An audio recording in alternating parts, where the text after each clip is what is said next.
Hello. Welcome to Unnecessary Roughness Saturday Night Live following college football. Two abrupt endings, two gigantic games, one gigantic weekend of football. My emotions have been everywhere over the last 12 hours. I'm just a fucking mess. I don't know about the rest of you. I can imagine Penn State fans are feeling the same way and Georgia fans, but we're brought to you by Twisted Tea. Liam Blutman's over there. T-Bob's over there. Kayce's right there in the middle. Big Ev smiling right there beside me in the Chicago office. But Twisted Tea, grab a refreshing Twisted Tea today, whether you get the peach or the raspberry or the original. It's all good. It's all great. Nothing better to go with college football than a Twisted Tea. Grab one today. All right. Wow. Wow. Woo. Wow. I don't know what to do with my hands. There was it was a lot. It was a lot, and I feel like just 5 minutes ago I was like knee deep in two gigantic, huge games, and then bam, they just ended both of them. We thought coming in this was going to be a gigantic weekend of college football. I don't think coming out of it was anything but that. Big Ev, thoughts? I mean, unbelievable. I mean, even the early slates were phenomenal. Obviously, the main events were incredible. I mean, you got to give Penn State a little bit of credit. Everyone's going to shit on them. I'm going to shit on them. But they do deserve a lot of credit. Backs against the wall. Dan Lanning called game. Is no one's luckier than Dan Lanning that Oregon won that game. Because that throat slasher with 12 minutes left would live in infamy. But credit to them. I mean, they dominated the game for 50-plus minutes. I mean, just ran the ball over them. I mean, left a lot of points on the board. And of course, Bama. I mean, Bama goes from like week one, you're thinking, are they a disaster, to all of a sudden they're national title contender. They're back. They've never been more back than they are today. They're back. We had a lot going on today, Kayce. A lot going on, and we knew the slate was going to be badass. We said it going in week 5, and usually in the past we've said, oh, there's going to be these amazing games. We might have like one or two really good games. Ev's completely correct from start to finish. I mean, yes, the primetime delivered in a primetime type of way, but even the way the Illinois USC game ended, all the games in the afternoon slate, like we had stellar college football all day. And I will say, I mean, obviously people are watching multiple games. There's nobody probably happier that Oregon Penn State game ended. I mean, granted, everybody's going to talk about Georgia, but we're going to talk way more about Penn State Oregon right away, because the way that Georgia Alabama game ended, it was like all of a sudden it was just over. It was just over. Yeah. And we were all watching overtime. Listen, Penn State showed a lot of heart, a lot of fight. Georgia didn't show a goddamn thing. So we'll discuss Georgia. Well, I mean, that's not fair. You can do that. We're going to break down that game, but they figured out how to lose, and that's a team that figures out how to win. Anyway, T-Bob, emotionally, you got kicked in the cock about 3 hours ago, 4 hours ago, like I did. Have you recovered? Yeah, it was. So look, I think the whole time everybody's been talking. Okay, how do I want to start tonight? I don't want to start on a dour note, because it was a great day for college football, and we love the sport of college football. And if you love the sport of college football, how could you not love today? I saw Jack Matt tweet from a couple of minutes ago that I think rings very true, where it's like you get these big schedule days a lot of times, and in the past, a lot of times they don't deliver. You get blowouts, games that you were hyped for end up being not exciting at all. Time out, T-Bob. Time out. Stop typing. Stop typing. Somebody stop typing. Not me. All right, I'm typing. What do you want me to do? I didn't know it was bad. I want you to not type. All right, I won't type, player. You just tell me. Okay, all right. I didn't know it was you. I didn't know who it was. But we can't type. Look, guys, it wasn't me for once. Let's fucking go. I am muting myself. So up. This is first time all season my typing's been a hindrance. I apologize. Also, typing the whole time? Please keep in mind. Yeah, I type all year. That it was, we were in Champaign, Illinois this morning for the Barstool College Football Show and Big Noon Kickoff, and Brandon didn't wear his sunglasses, and sometimes he gets a little testy, okay? No, I'm fine. He had cool glasses on. I'd never wear glasses. He had cool glasses on, I thought, today. He did not wear them on Big Noon Kickoff, and I will say, Brandon, it alarmed me a little bit. I was like, oh no, I know what happens when this man doesn't wear his sunglasses. We're going to have a migraine tonight, but I'm glad you're here. I'm fine. I'm just saying, if you're shooting on a computer and typing on the same computer, we're gonna hear it. That's okay. It's fine. No big deal. No harm, no foul. As we dive into the slate, Blutman, you're the number one ball watcher. Today had to be Euphoria. I'm sorry. Back to T-Bob. Continue, T-Bob. You motherfucker. No, so the point is, it was an awesome fucking day. 12 hours of great games. I mean, once again, we got every single slate that delivered a solid game.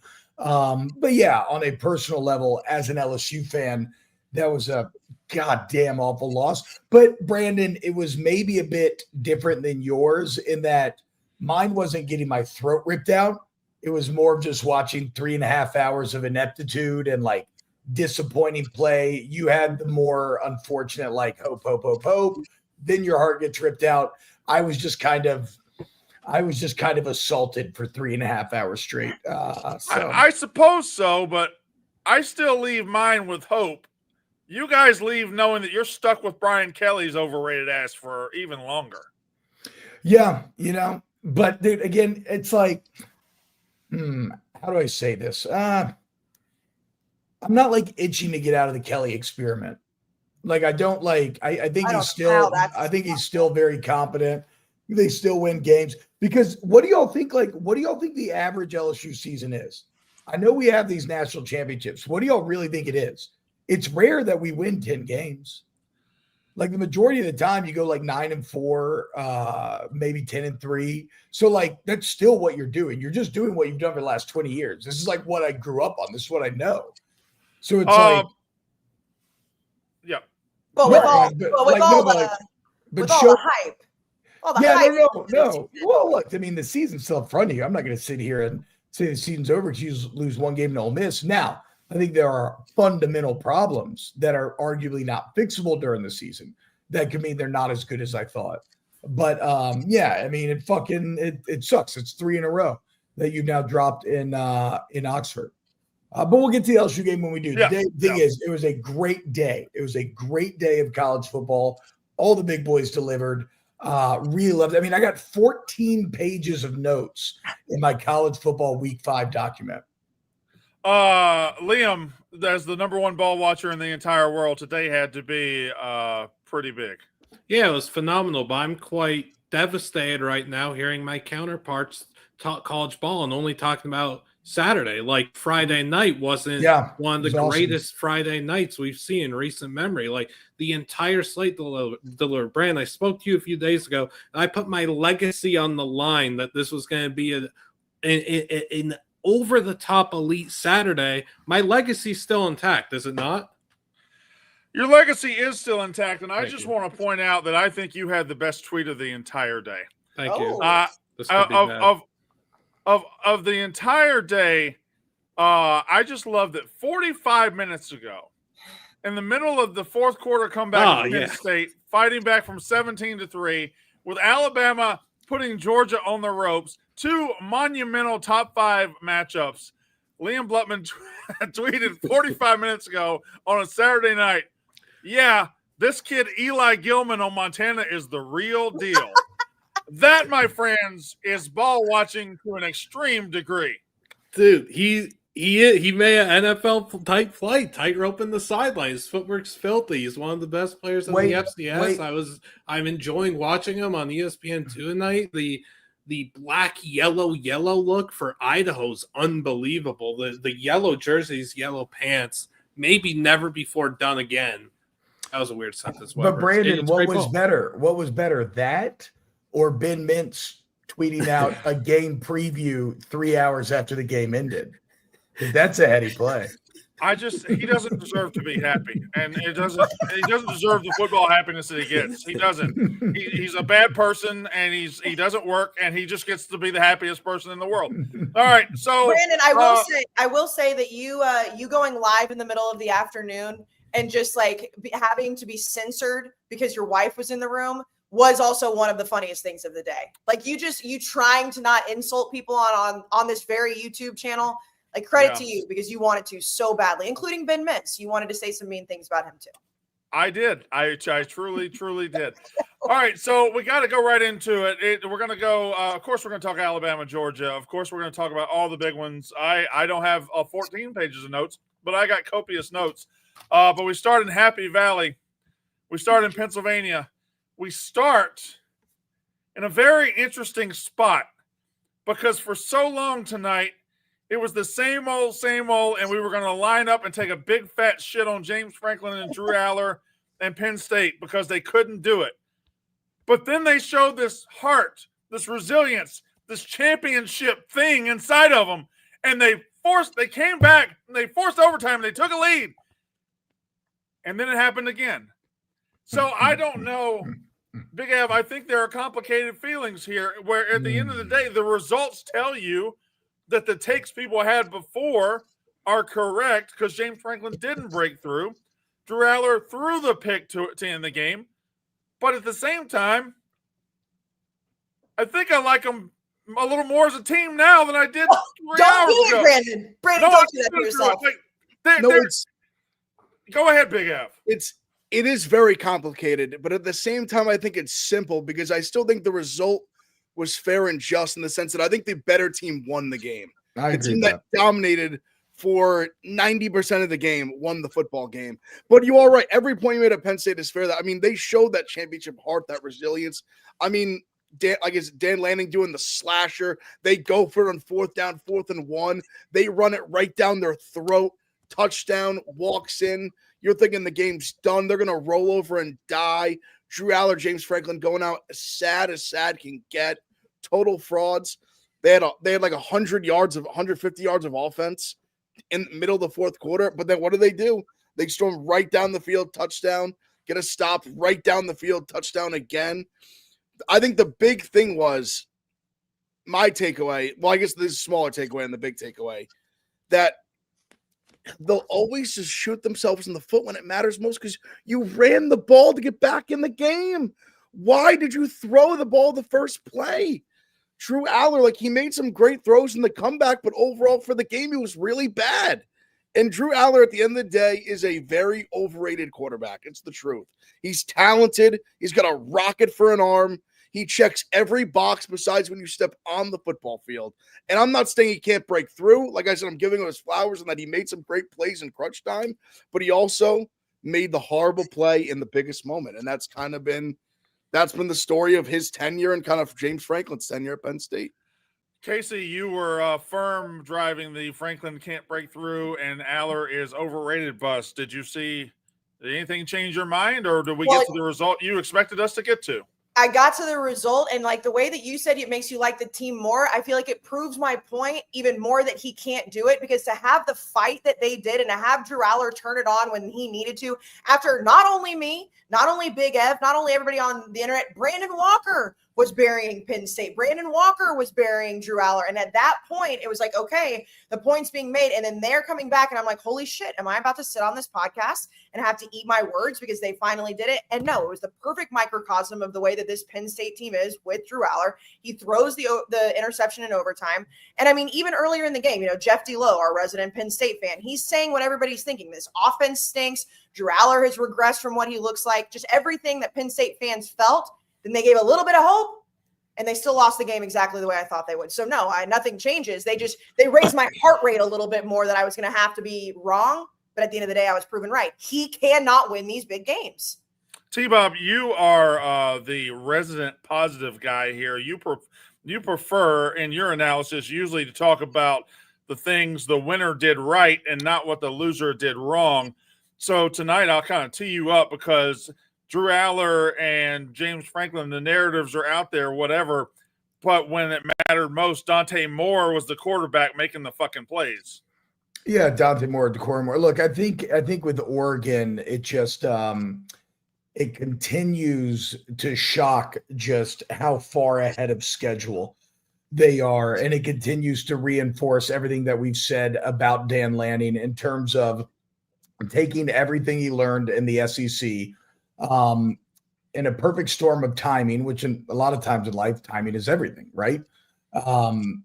Going to Oregon, meeting up with Phil Knight, NILs allowed, using all these different resources, and him being the perfectly placed man from an age standpoint, from an understanding the evolution of the game standpoint, to now create what is an undeniable, consistent, perennial contender and superpower in the Oregon Ducks.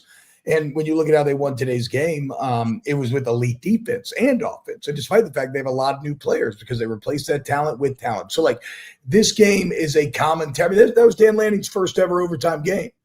Which So is here, crazy. poor James Franklin he's been chasing these accomplishments forever that Lanning seems to have come into in his infancy here. So like the long-term trajectory on Lanning and the Oregon Ducks right now is as high, if not higher, than any other team in the entire country. And Dante Moore looks awesome. And that is someone that we had major questions about coming into the season.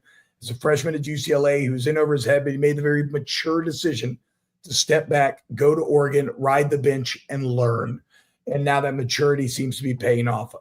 As far as Penn State goes, I love the fight that I saw. They had a real, I mean, they were deader than dead. They had a real, like, choose your favorite movie moment, right? The Independence Day speech, the things are darkest before the dawn, the Sam speech from Two Towers. They had that. They fought all the way back, and yeah, they lose in the end.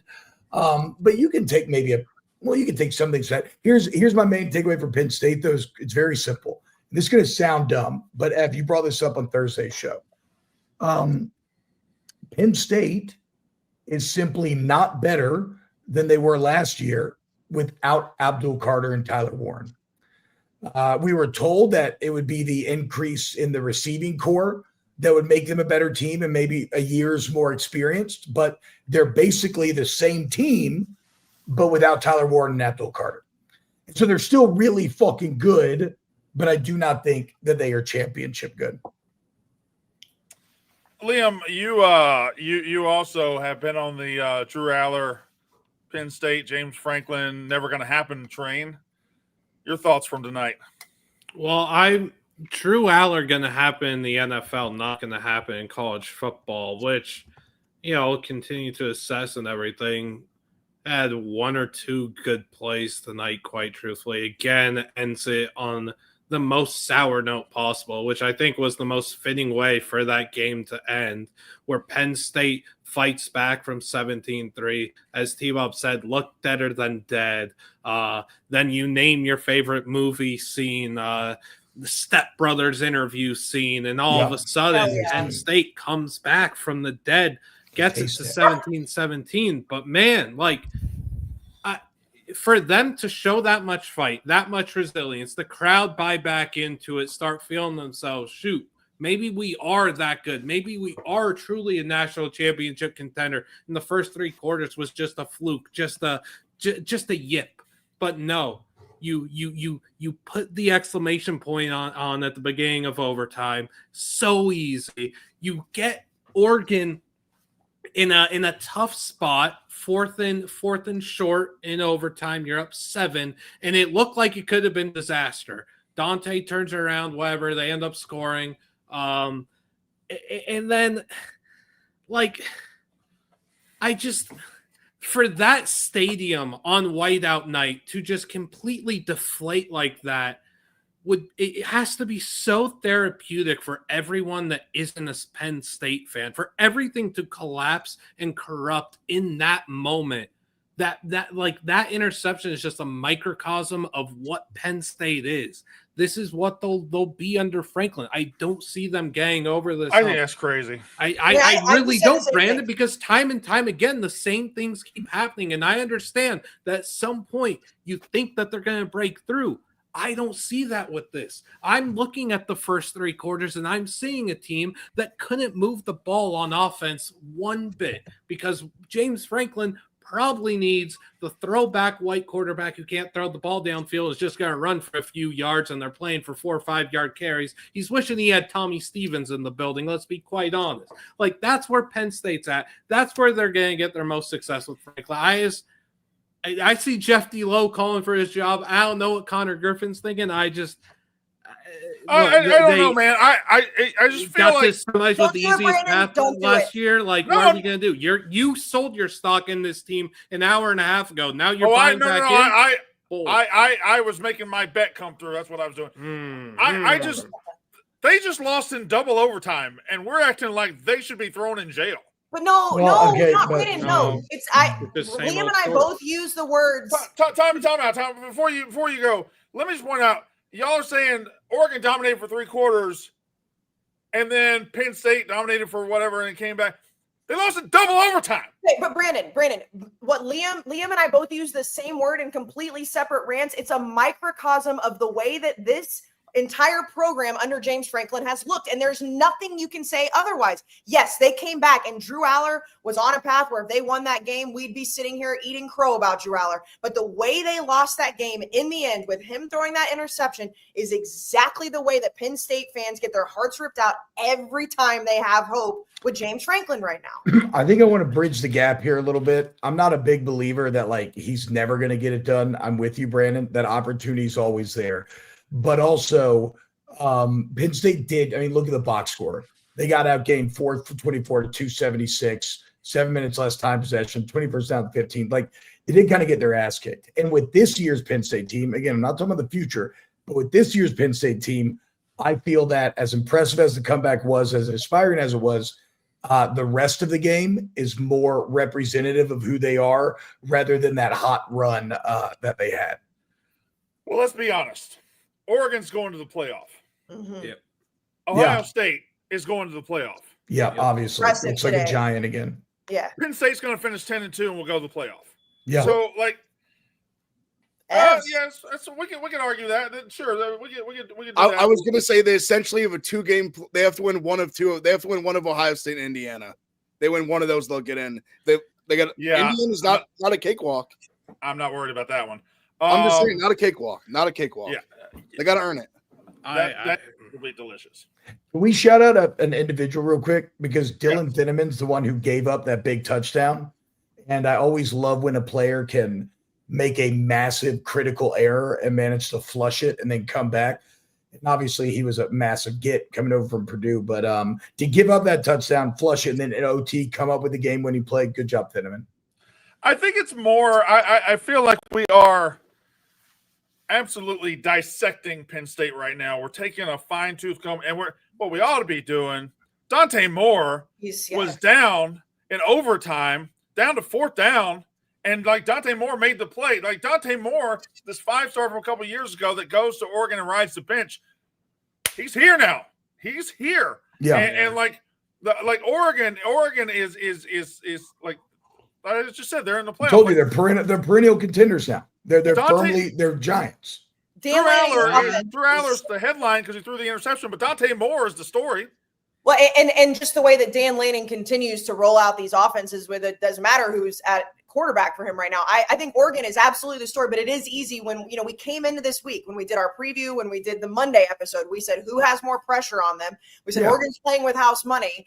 And because of the way that game ended in prime time, it is easier to talk about Penn State because Oregon was playing with house money and they still got the win. And you see him after the game talking about all the things we knew he would talk about. And James Franklin, again, is going to have to answer why he can't win these games. We should talk about the fumble, huh? They called the review one. I think it's one of those. It's one of those really infuriating calls. Maybe not infuriating is the right word. It's an ultimate gray area call. Like it's legitimately a call that because they called it a fumble on the field, that it would have made all the sense in the world if they had said upheld. And after seeing the replay, I can also see how you could arrive that his knee touched. And so it's one of those awful calls where it's truly going to be in the eye of the beholder and which team you cheer for. That's cold comfort to Penn State fans, I guess. But all right, excuse me to Penn State fans. But can I say one more play that I'd like to discuss? The setup 4th and 1 in the I think it was overtime, maybe it was in regulation. 4th and 1 in overtime, I think. It was a question targeting on on Penn State. Overtime.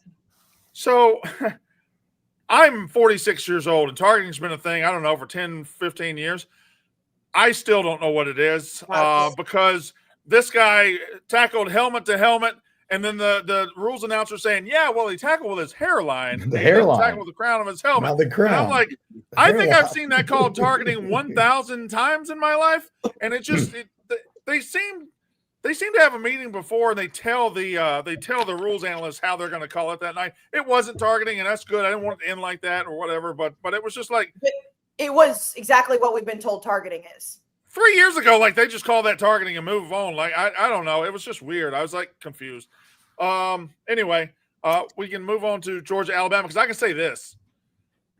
after Florida State beat them, it's been tumbleweeds in the chat for Alabama fans.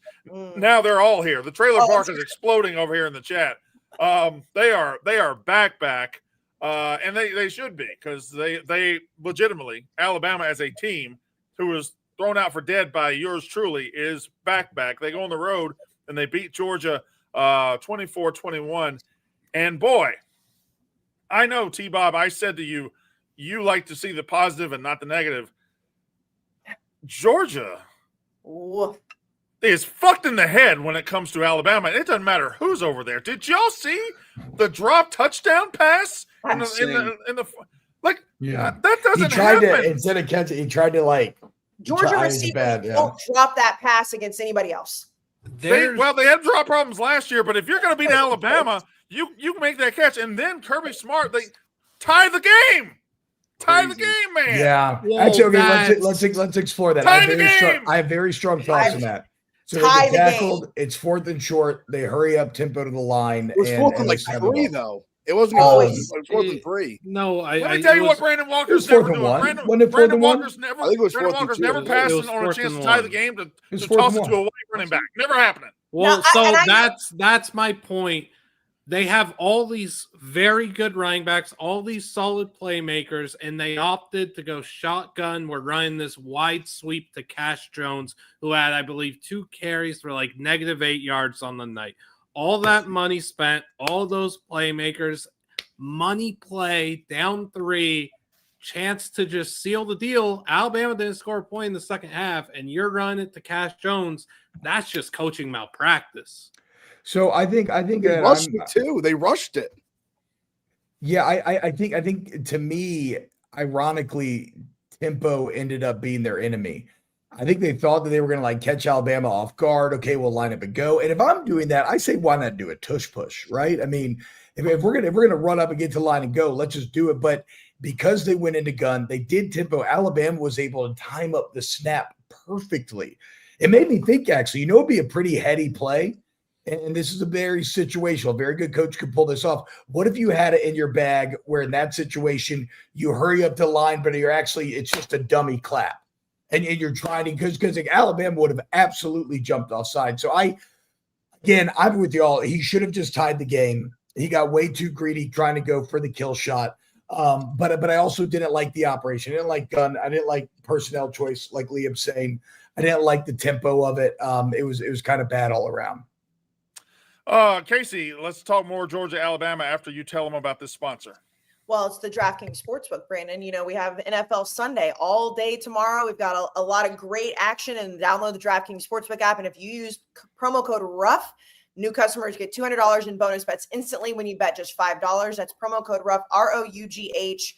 Just $5 gives you $200 in bonus bets instantly. I know Major League Baseball playoffs are heating up. I mean, last night, Ev, at dinner, we were with the Fox people, and everybody was trying to talk about who they need in the playoff, who they need to lose. Go to DraftKings right now. Again, $5 gets you $200 in bonus bets instantly. The DraftKings Sportsbook, the crown is yours.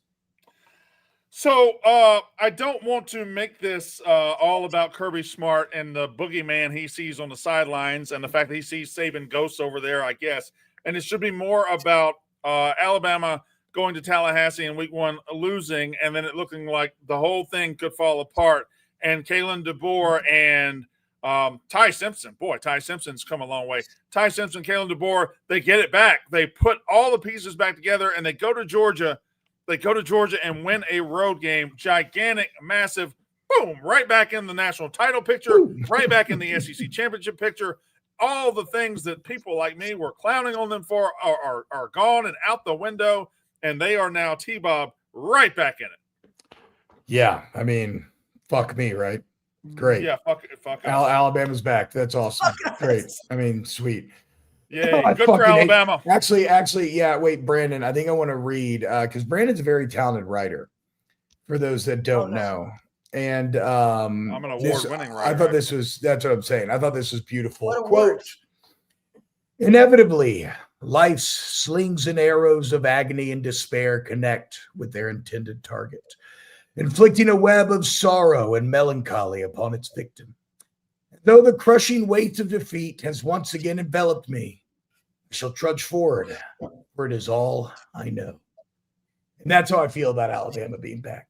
I mean, I declared that I was going to print off tweets, make them into a pulpy mess, masturbate with them, and come onto my own stomach. I declared that I was going to drink their tears, piss them out, and drink them again. And yet here I sit, nary a month later. Tigers get their dicks kicked in by Ole Miss. The Clemson win doesn't mean shit. And Alabama wins in Athens to reestablish themselves as a national title contender. So why don't I just cut my own dick off and eat it? Because I have nothing left. I fucking hate you, Alabama. I'm very impressed with Ty Simpson. He like this game was a validation of bringing back Ryan Grubb, and they seem to be really growing together. And also Alabama, in serious analysis, offers up a really great example of how we have to allow teams to grow and to improve as seasons go on. Because look at what just happened to Florida State and look what happened to Bama. Somebody's getting better. Somebody's getting worse. Big Av. Anybody have a knife? Big Av, Georgia, Alabama. Okay, step away from the ledge. Yeah, I mean, obviously there's a lot to unpack from it. I mean, everyone said a lot. I mean, Bama to win that. Simpson looked great in the first half.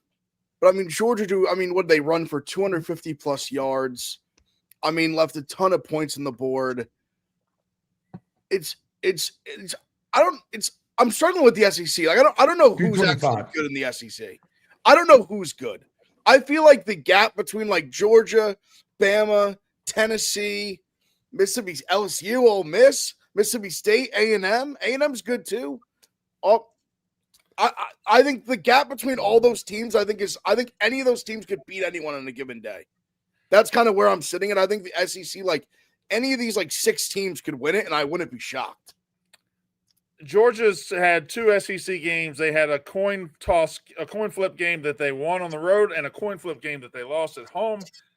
Alabama got destroyed by Florida State. Like there's evidence pointing up that the top of the SEC is smushed down to the rest of everybody. I think maybe I'm wrong. Maybe I'm crazy, but it appears to me that is the case. But again, that's fine. Alabama's still right back in the mix. Liam Blutman, anything from Alabama, Georgia?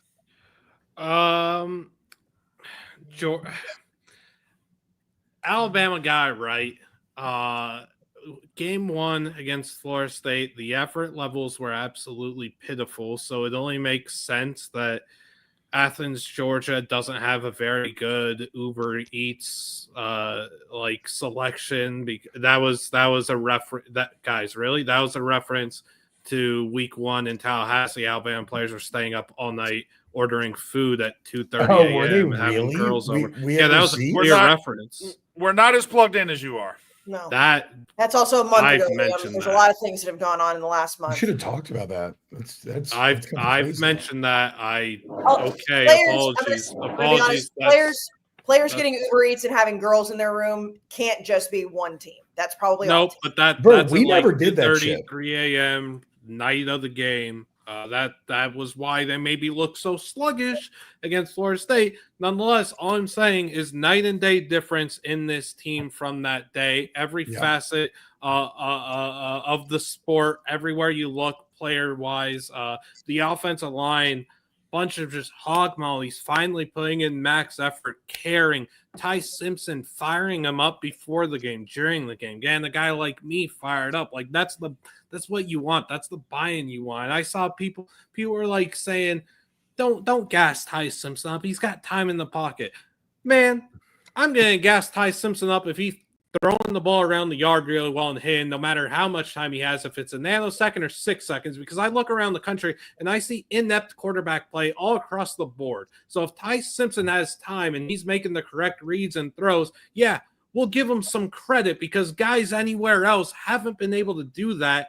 Take grasp of the open Heisman conversation, the open top 10 quarterback stuff, and take a hold of it. So give credit to Ty Simpson for what he's doing. Ryan Grubb and Kalen DeBoer, the misdirection play on 3rd down to go and get at the end there was just so good. And you want to know where this game was truly won or lost? It was 3rd down. Look what Alabama did on 3rd down with the ball in their hands. Look what Georgia did on third down with the ball in their hands. Complete 180. Alabama deserves to win this game, even though they didn't score a point in the second half. I really they're a tough team to beat, man.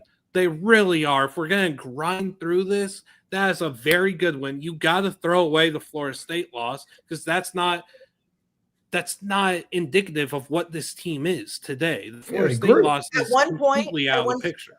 At one point, they threw up a graphic for third down, and it was like Georgia was 0-4, and Alabama was like 11. Right now, it finished 13 of 19 to 2 of 8. Crazy. They started 8 of 8, and that's where I think you got to give the coaches credit from Alabama. Here is your first 10, your first pass. So that's when the game plan really shines, right? Then you adjust.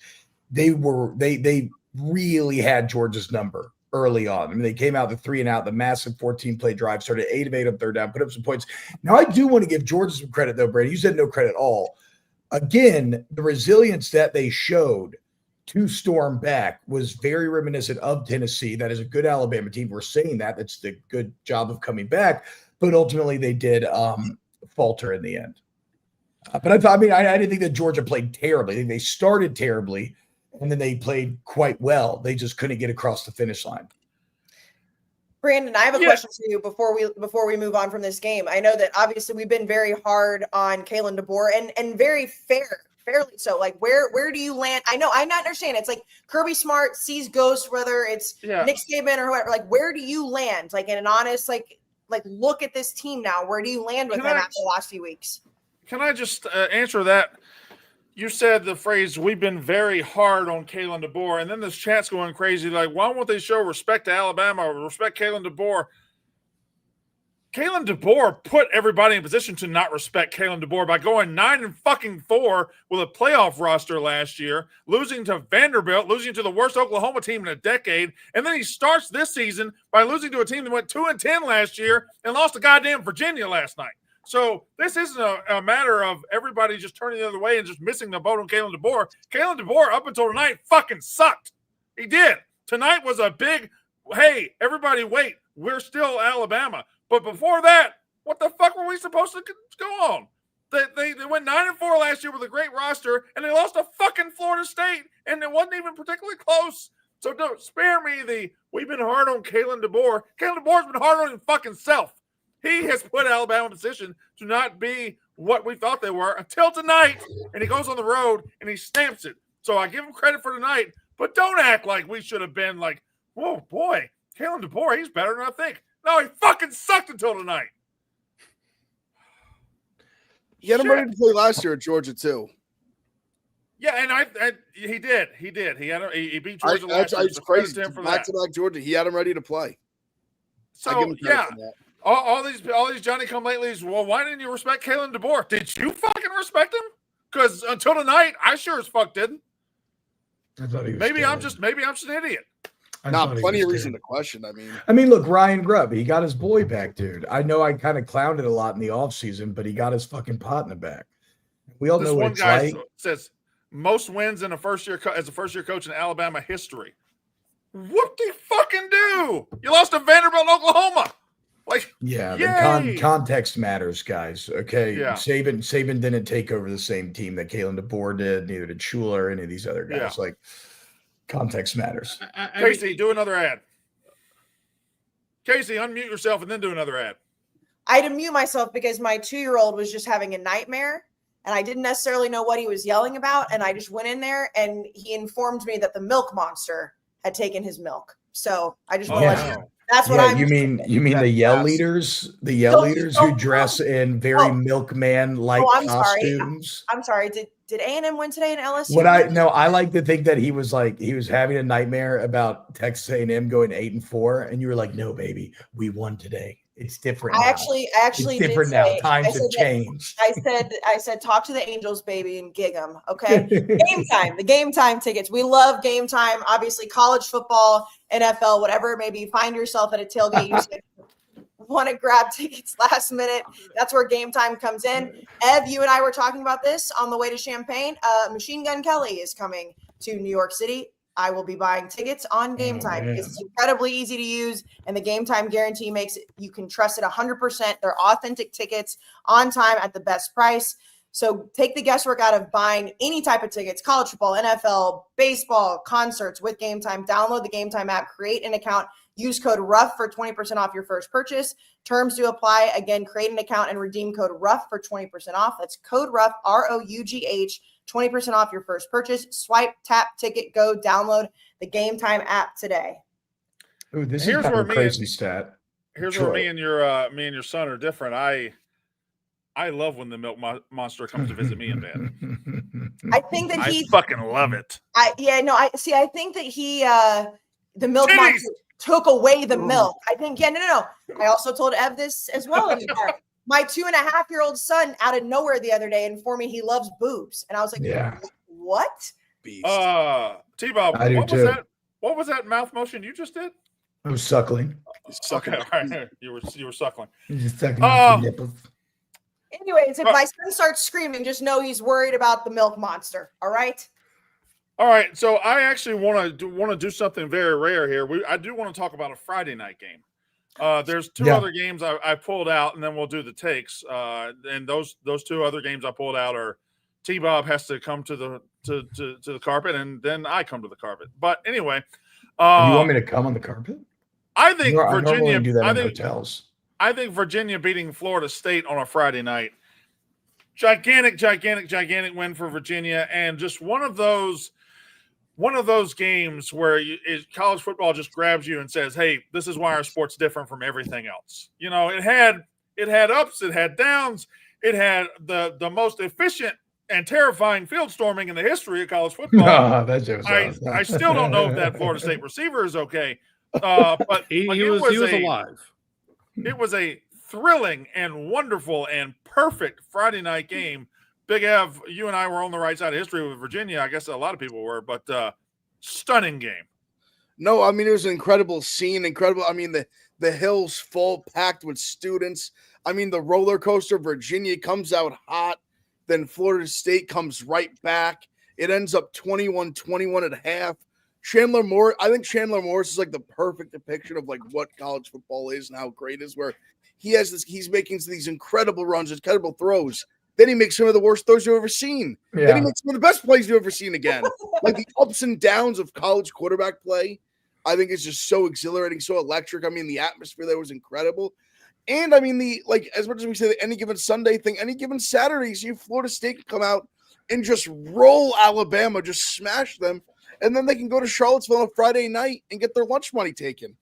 Like it was just like you said, it was the best field storm maybe ever. The most instant. I mean, thank God it was a fourth down and there was no debate whether he caught it or didn't catch it or anything. It didn't matter. Yeah. But I mean, now you sit at Florida State where they got Miami coming to town next week. Their season's on the line.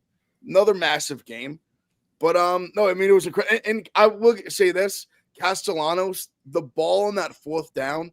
Bro, it's going to be lost to time. That's the craziest play ever. It was over. What a fucking play. Great catch by the receiver as well. But what an unbelievable – that kid's got balls, man. Yeah, Castellanos, you gotta respect him. He's a gamer. But it's I mean, and I know you guys were on Virginia. I didn't bet the game, but like that, like T-Bob just said, that will be lost in the game because they didn't win it. But like that play should be like if they made a one shining moment for college football at the end of the season, that play should be in it.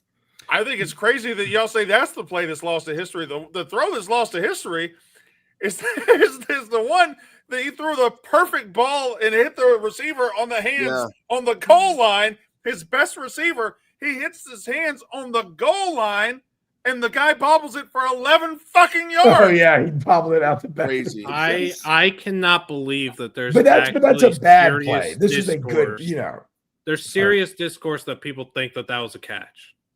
The entire football is floating in between his hands with no fee and bounds. And people are seriously adamant that was a catch. Crazy.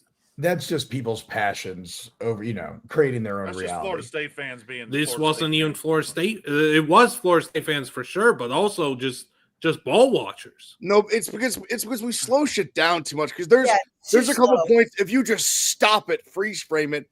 where he had the ball for like a nanosecond, but you're 100% correct. He never had control of the ball until he was well out of bounds. We not only slow things down. I mean, today we were talking about how high grass is at Penn State. Okay. We were literally talking about if a knee grazed the top of grass, it's too close. It's too slow.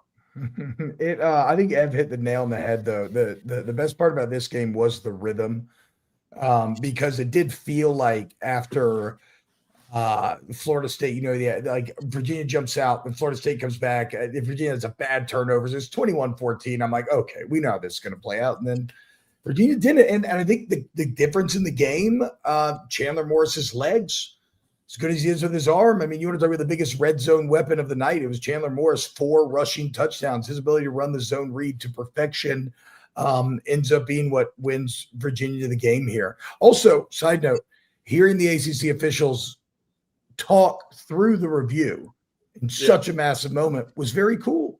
And I think every conference should have to do that going forward. T-Bob, when it comes to LSU and Ole Miss wins 24-19. Of course, Ben Mintz gets to be happy because this world is fucked up. But LSU loses 24-19. I have 3 questions surrounding this game. I'm going to ask all 3 questions at once. Hit man. And then I will let you answer them. How is Ole Miss better this year despite being worse in every single way? I'll explain that very quickly. They have a worse quarterback than they had last year. They have worse weapons.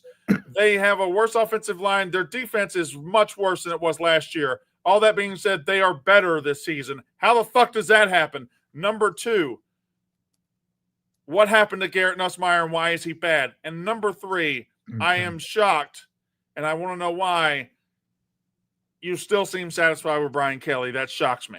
Okay. All right, number 1, because I do want to credit Ole Miss here, because you're right, this was a big win. Is Ole Miss better than last year?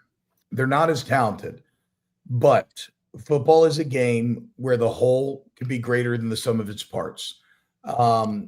Winning culture for some guys can happen overnight, but I think if you're a place that has a multi-decade long burden of disappointment and not winning, I think that change takes a little bit longer. And I think winning in high leverage situations is a skill that can almost be infused throughout a program, not through players, individual teams, but in a program. And I think Lane has consistently had Ole Miss learning to do this over the past few years. And so, and I mean, you just can't ignore the Trinidad Chambliss element of all this. Like, I'm not sure that he is just worse than Jackson Dart. Like, I think Trinidad Chambliss may be a better winner than Jackson Dart is. We'll see how the season plays out, but I think you could almost argue that maybe not as rawly physical skilled, maybe won't be a first-round pick, but Jackson Dart's problem was sometimes rush could get to him, sometimes in the biggest moments he would kind of fold. Chambliss has not been that. Chambliss is a champion. I don't care what level you win a championship on. You are competing against your direct peers, and he rose to the top. He rose to the top of the Division II Mountain Heat. So I guess that's maybe how I'd answer the Ole Miss question. There is an element of maybe LSU's not that good. And so maybe this win isn't that good because LSU's offense is terrible. I mean, they rushed for 57 yards against an Ole Miss defense that is not good. That has not played good all year long. That has been everybody outrushed LSU. Tulane, doesn't matter. We're line up your school. So what was question number 2? Questions were the one you answered about Ole Miss. Number 2, why is Garrett Nussmeier bad? And number 3 was, I can't believe you haven't turned on Brian Kelly yet. So I think the Garrett Nussmeier, it appears so obvious that he's hurt. He has that guy has a rocket. We know that. And every ball he throws right now has no zip on it whatsoever. They float, they flutter. He seems to be playing through it. And what exacerbates the issue is there is no rushing attack. Like last year's offensive line could have run the ball, but they were probably the best pass blocking offensive line I've ever seen. They can't pass protect as well. So they're kind of worse in all the ways. Andy's playing hurt, and so he's not able to take advantage of his skills or the skill positions. So that's what's going on. And look, I'm pretty out on Joe Sloan. I think he's a bad play caller. A lot of people have pushed back at me for this narrative, but I know it to be true.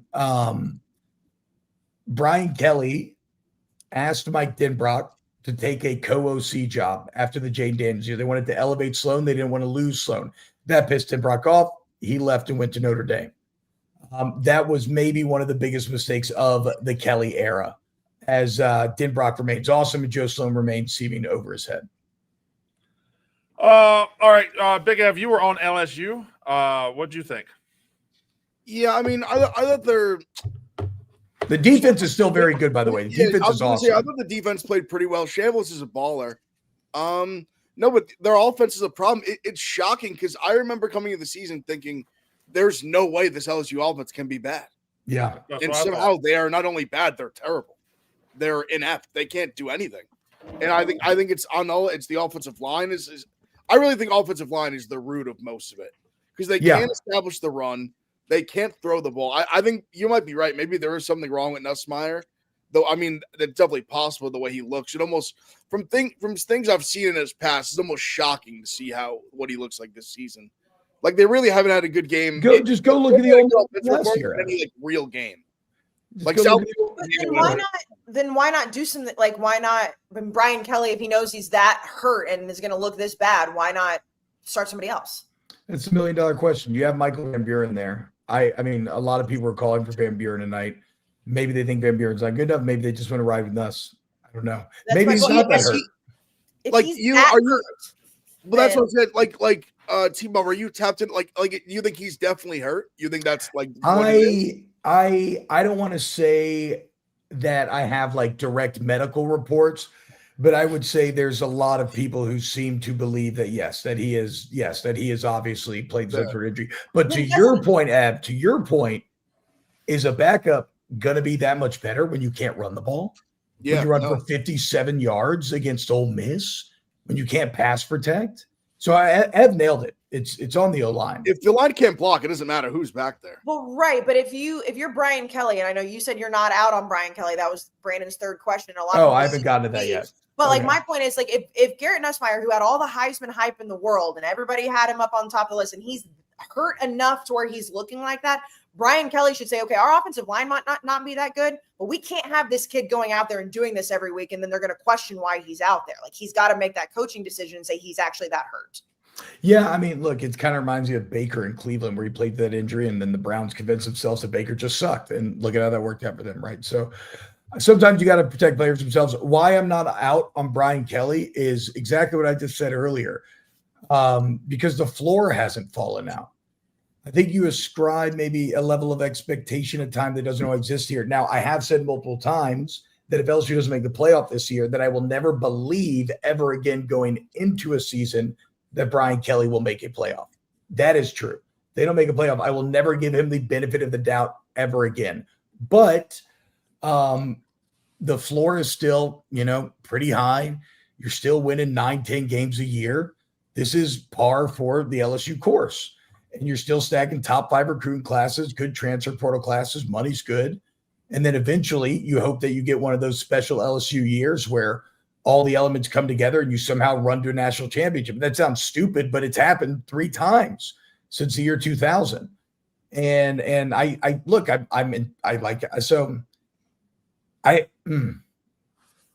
guess like there's nothing that I'm going to say that's going to be able to convince you outside looking in why I'm not out of Brian Kelly. Where would you go? Who would you get? What would you replace him with? How do you know it would be better? Would it be better? It could be infinitely worse.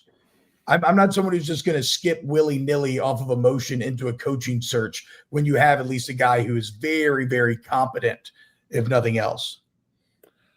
Far be it from me to tell you what to expect from your program. As an outsider, I expect LSU to be in the national title hunt more often than you just described. I expect them to do better than 9 wins. I expect them to do better than whatever the hell this is. And I don't know. And it's also the fact we made the playoff one time. I don't think the playoff's been around. We made the playoff once.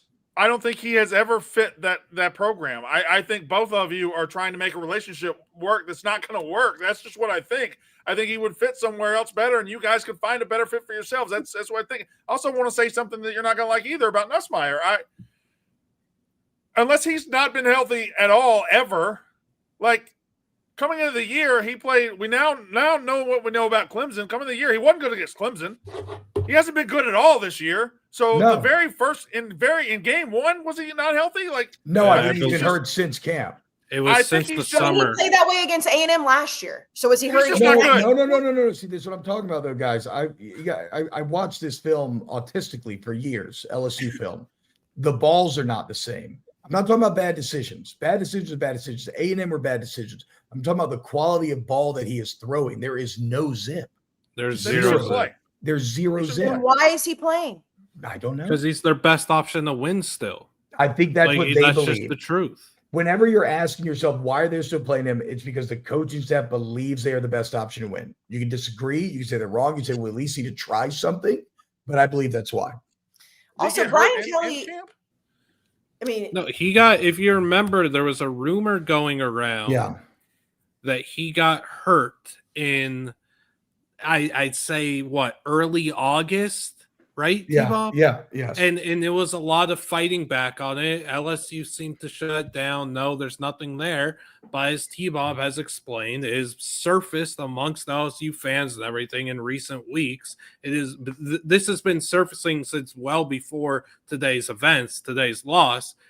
Like, I truly believe there is injury. T-Bob explains it and just says so simply that there is zero zip on the ball. If you remember Nussmeier of old, he's throwing heaters, frozen ropes, missiles all around the yard. He doesn't have that. There's really no confidence from him. And as Lukey has just sent me, he's also dealing with patella tendonitis. Yeah, he had the knee problem as well. But the deal is like, everybody chats like, T-Bob, you're delusional, you're excuse making. What am I saying?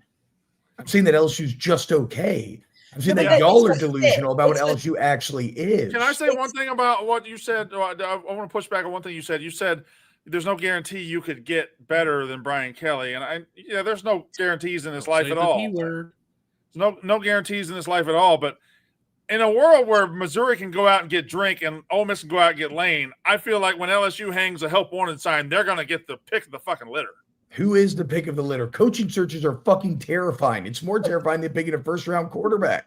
It's not even like he's a good culture fit either. I mean, we've been looking at his press conferences for the last few weeks. Like, he pisses off everybody. They don't like being there. He doesn't like being there. He's never, from the outside looking in, and obviously you can speak on this way more than we can. From the outside looking in, he doesn't seem like he's a great fit at LSU. It's too much LSU. We got bogged down. I did that. I asked T-Bob too many questions, and we got bogged down. Ole Miss gets the win. Ole Miss gets the win.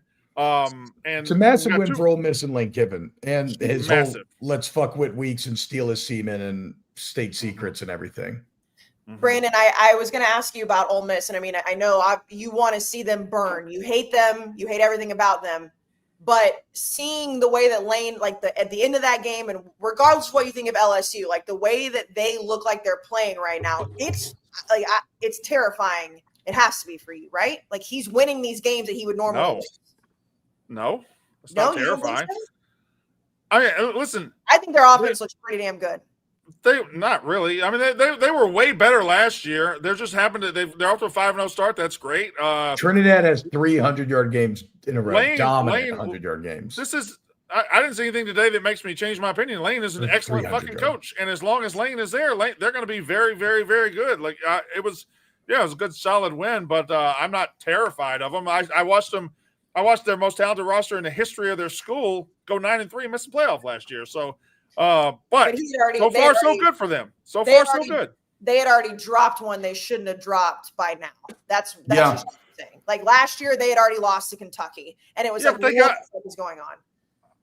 Yeah. Okay. All right. Just pointing it out. Little Ole Miss talk. Yes, Big F. Egg Bowl is going to be a war. I'll leave it at that. Yeah, it is. Every single Mississippi State game from here on out is going to be a war. We can be quite honest. I think every SEC game is going to be outside of a couple. Outside of Kentucky. I watched Kentucky's quarterback nearly. They're all the fucking same. You know which one's next week?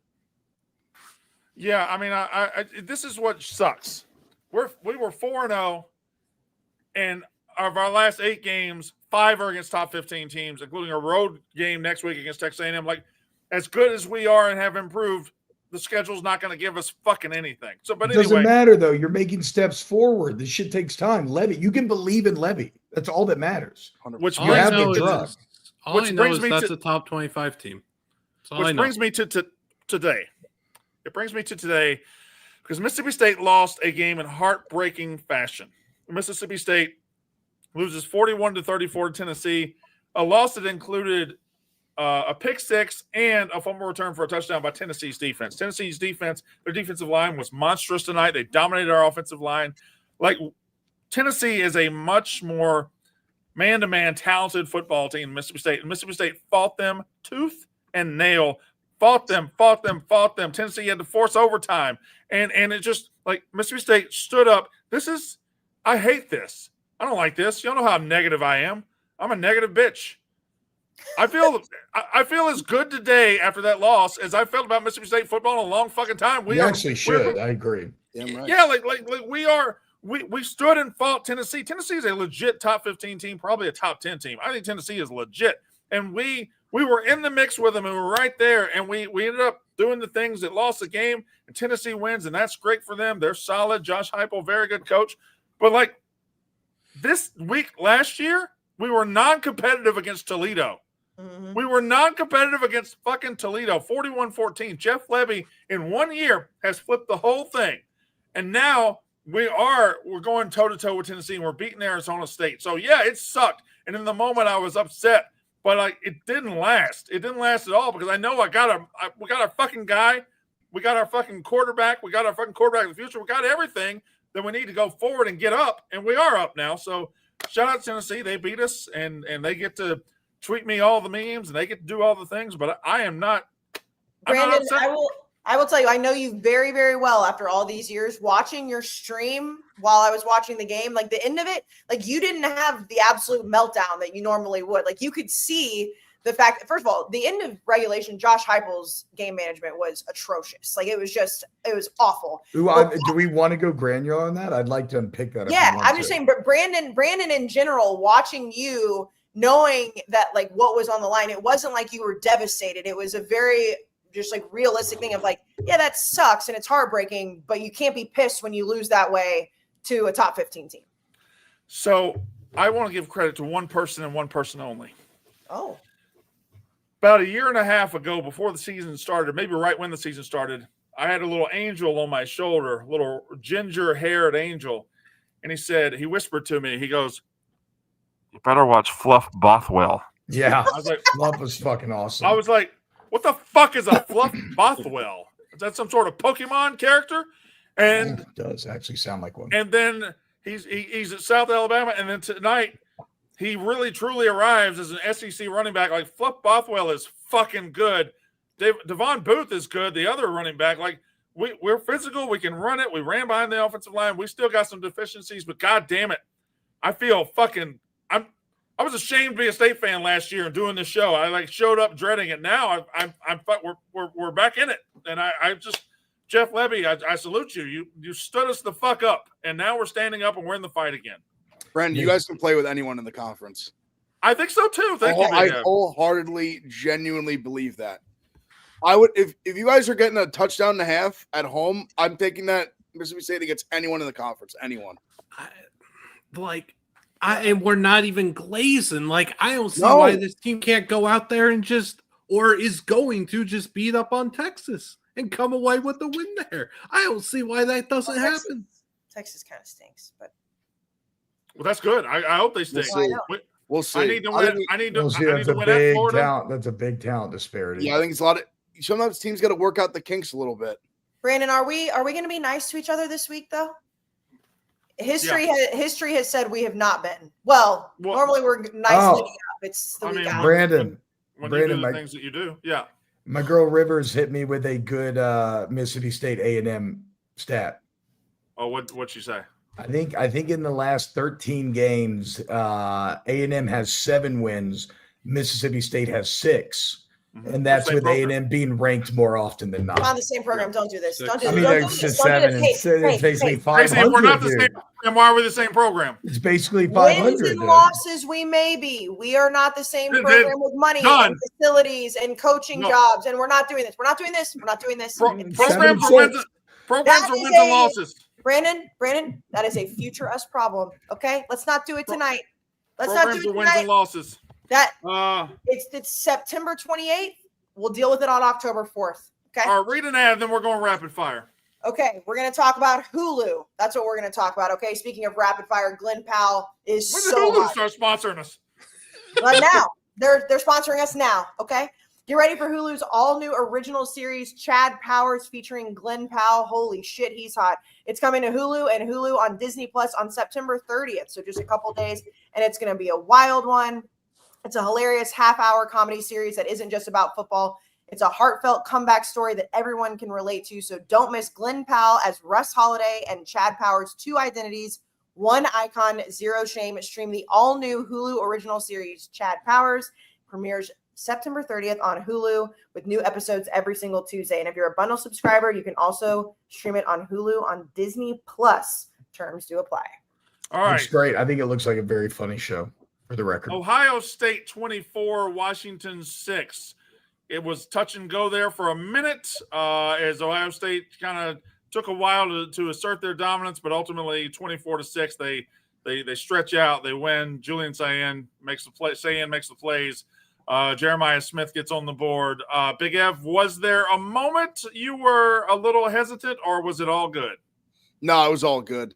I mean, even early when you watch the game, I mean, they drove right down the field, got stopped in a 4th and 1 inside the 5. Happens. Then they fumble a punt right after. I mean, they didn't score a touchdown. Washington, they literally didn't score a touchdown. And you saw today, if you really watch that game and understand how good Damon Williams is, the job they did keeping him in the pocket, they made him be there with the pocket. And listen, and he can throw the ball. Like, Damon Williams is not a bad thrower, but Arvell reached the way he spied him all day. I don't know if Damon Williams I don't know if he had any rushing yards. I mean, with sacks, I think he ended with maybe negative rushing yards. I mean, the negative defense, 28. Yeah, the defense negative 28. A masterful game. And Julian saying the sky's the limit.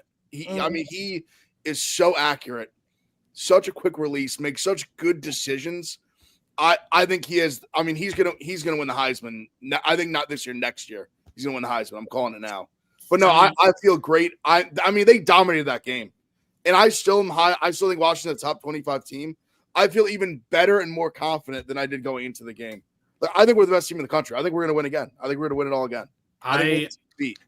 I completely agree with Big Ev. I think today was the day where Ohio State separated themselves from every other team in the country. It's because of the defense, man. I don't see that all off season. Big Ev and I had to hear about how Ohio State's defense can't possibly be better than last year's unit because of what they lost. And we never talked about who is replacing them and what's coming in. Matt Patricia has that defense humming at another level. I don't see how a college offense, there's less than a handful of college offenses that are going to be able to figure out what Patricia's dialing up, going to be able to figure out how to get past that talent on defense. Still got the best player, second best player in the country, quarterback in that defense. I don't see how Ohio State gets beat. Like, once they start taking the training wheels off the offense, which is a whole nother thing, where Ryan Day's essentially just milking the clock because he trusts his defense so much and knows, hey, we could win every game 20-3 if we need. Like, that team's unbeatable. When you get inside the 10 and us, you won't. Brandon hated that. Brandon hated it. It's the truth, though. Buckeye Brand should know that's the truth. I don't. You can't. They're unbeatable. They're not. Unbeatable. Yeah, they're unbeatable. We can only. They're going undefeated. We can only beat ourselves. No, we can only beat ourselves. No, Guys, unbeatable is too much. Blutman. Remember, these are the Brandon or Blutman. These are the silly little fools that when I said that they laugh and chuckle. Let them unbeatable. Unbeatable on silly little fools. Crazy. Silly little fools with a hand wave. Denzel, the only people in the country had 3 catches. Blutman, you know what you're doing? You're doing tricks on it, little bro. I mean, fair is fair, I suppose. When I see something that's just valid and you gotta give props, like, I'm just giving props. Like I've just said, good. These are eyeballs. They're special. They separated themselves from the rest of the country. Unbeatable on September 28th is crazy. Who beats them? Who could beat them? It's a football game, bro. And It is a football game. Can Oregon beat them? 60 minutes. Yes. Oregon won. Michigan beats them every year. I don't want to do that. Okay, you know what? Kayce said fair. Michigan's Good. the only team that could beat them fair. Like I'm not even trying to talk shit. Like I think Ohio State is unbelievable. Ohio State is incredible. In that one. To say that they're unbeatable before A&M 7-6 get Mississippi State talking to kids. Fuck out of here. I didn't say that. I said it.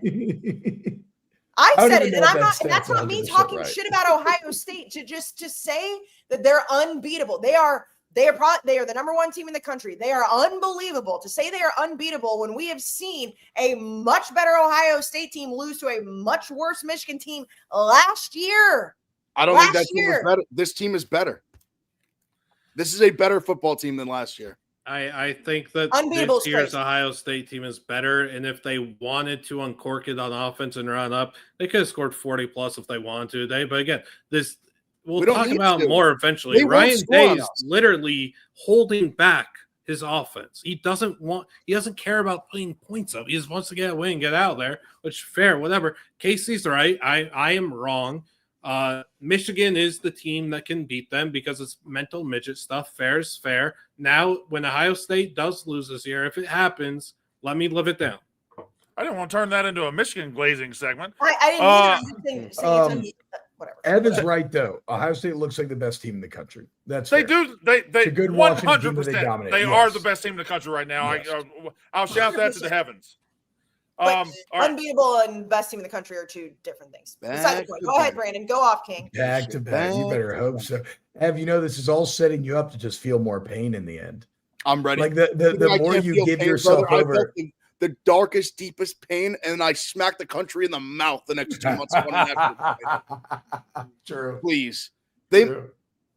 We can only beat ourselves. That was the same game. That game, we beat ourselves. We can only beat ourselves. I think we're that good. I'm not saying I don't say we're unbeatable. We can be beat, but it's us shooting ourselves in the foot and not playing our best game. Texas A&M 16, Auburn 10. I wanted to shit on you for A&M looking so average against Auburn, and I wanted to make a point about it, and I wanted to be like, wow, Texas A&M. And then I looked at it because it was during the Mississippi State game. Fair. A&M outgained them like 470 to like 160. I got the box score brought up, Brandon. They dominated them. I'll highlight it. Yeah. It's a very weird how this game. was 16-10. I have no idea. A&M outgained him 414 to 177. There you go. 6 yards per play to 3 yards per play, 21 first downs to 9. Auburn was 0 for 13 on third down. A&M ran 69 plays to their 57. Penalties were even. It boggles the mind that this game was close at all. I feel like we missed 50. We missed like 50 field goals. That's why. Throw bond in the pond. Brandon, I obviously don't expect you've been watching that game, but it was a very, very weird game because if you did not have a score bug at all, you'd be like A&M just destroying this football team. A&M had a lot of penalties very early.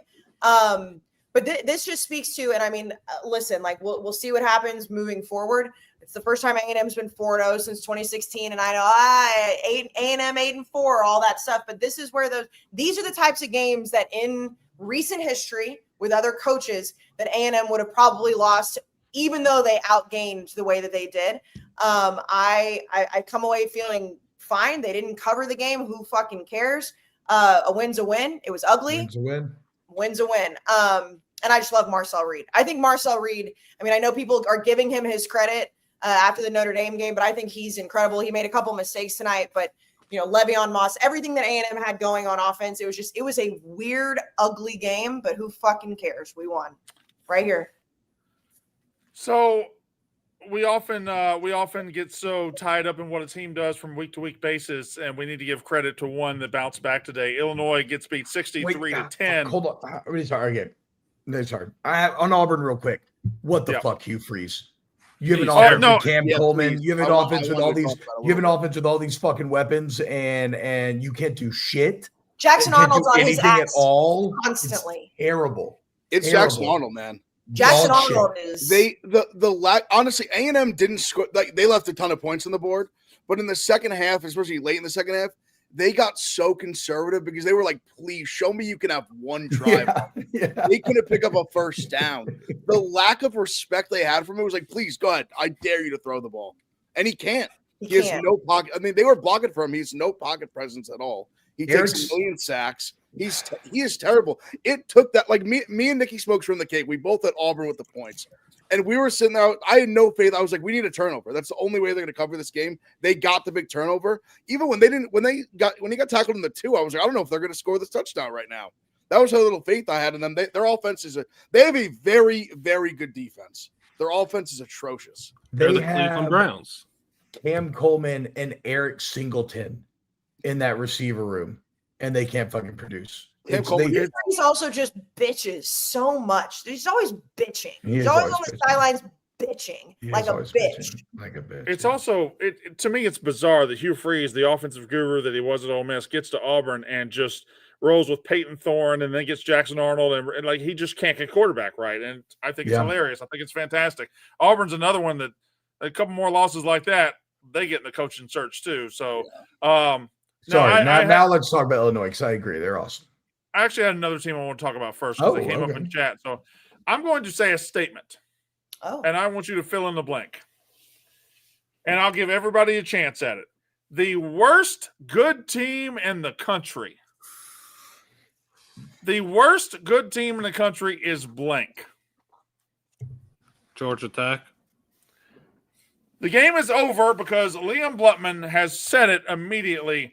Georgia Tech is the worst good team in the country. They are now 4-0, 5-0. I can't remember what they are. They had the late win against Colorado. They had the late win against Clemson, who is trash. And today they pull an iron out of their fire. ACC officials fuck Wake Forest, and they beat Wake Forest 30-29. Wake Forest, one of the worst teams in the entire country. Georgia Tech is living a charmed fucking life right now with Haynes King, a guy who's thrown for about 17 yards and no touchdowns this year. He's a dog. He's a dog. He's a dog. He's a dog. I'm just saying he's a dog. He's actually a jacket. He is a dog, but they're going to be in this game 12 times this year. 12 times they're going to be in a one-score game, and I can't understand them. Big F, make me understand them. I don't think there's a way to understand. It's crazy because you're probably right. They're going to be in a bunch of close games, but they're probably going to be favored in every game besides Georgia. Maybe if they play Louisville, maybe they're not a favorite in that game or it's like a pick 'em type game, but they're going to be betting favorites in pretty much the rest of the season. It's pretty crazy. They got a good draw schedule wise. They're probably right. They fit that mold because realistically, I think they are a top 25 team. But I mean, if they get in the playoff, they're a team that's due to get steamrolled in the playoff. I'll admit that. And I'm a jacket lover. I'm a Brent Key, Haynes King guy through and through. I'd follow them in the gates of hell. But they're a little fool's gold. I'll admit that. I'm fine with that. But they're just a pretty tough team. Even the chat right now saying, look at our schedule until Georgia. We're going to start 11-0. Like, yeah, I can look at your schedule. I don't really have to because you beat Wake Forest today 30-29. You got lucky. Like, you're going to get stung by somebody because they might. Stung. Thanks. I like that, but I didn't like it because I like Georgia Tech. But no, you're right. It would not be shocking in the slightest if they got randomly picked off by someone they shouldn't. Well, but I mean, I don't know. I mean, today's game though look. I feel like a theme in tonight has been like kind of chasing down winning, like consistent, finding a way to win even when you don't have it. And this Georgia team has that because they were dead in the water against Wake today. It would have been real easy to roll over and say same old Georgia Tech. So the same way that we've talked about other programs learning to win under their head coaches, like Brent Key is teaching Georgia Tech how to win in situations where they would have lost for the last decade. So I agree with you, Brandon. Maybe the ceiling's not that high. Maybe they are the worst good team, but it is still undeniable the positive direction the program's moving. And the ACC continues to get more interesting by the day. Another fire drill field goal today too. Oh, I missed that. I didn't watch this one super closely. They're just a well-coached team, and that's why they'll struggle in the game against Wake Forest, but I guarantee they go toe-to-toe with Georgia at the end of the year. Yeah. They're going to give them everything they can handle. Fire drill field goals, like light me up a little bit more than I thought they would have. I know you and I have talked about that. It's there's a weird tingling feeling you get when they do that. He's perfected it. They're just in chaos. They're calm. All right. 1 week, a team loses 63-10. The next week, they come home and they beat USC. Illinois gets back up off the mat, and I'm sure Indiana was excited to see this. The Illinois got back and won this game. More about Illinois and their bounce-back ability, or USC and Lincoln Riley and their ability to just lose when it's time to win? T-Bob. No, I come away feeling better about both teams actually here. I'll start with Illinois because they're the winners and they deserve it.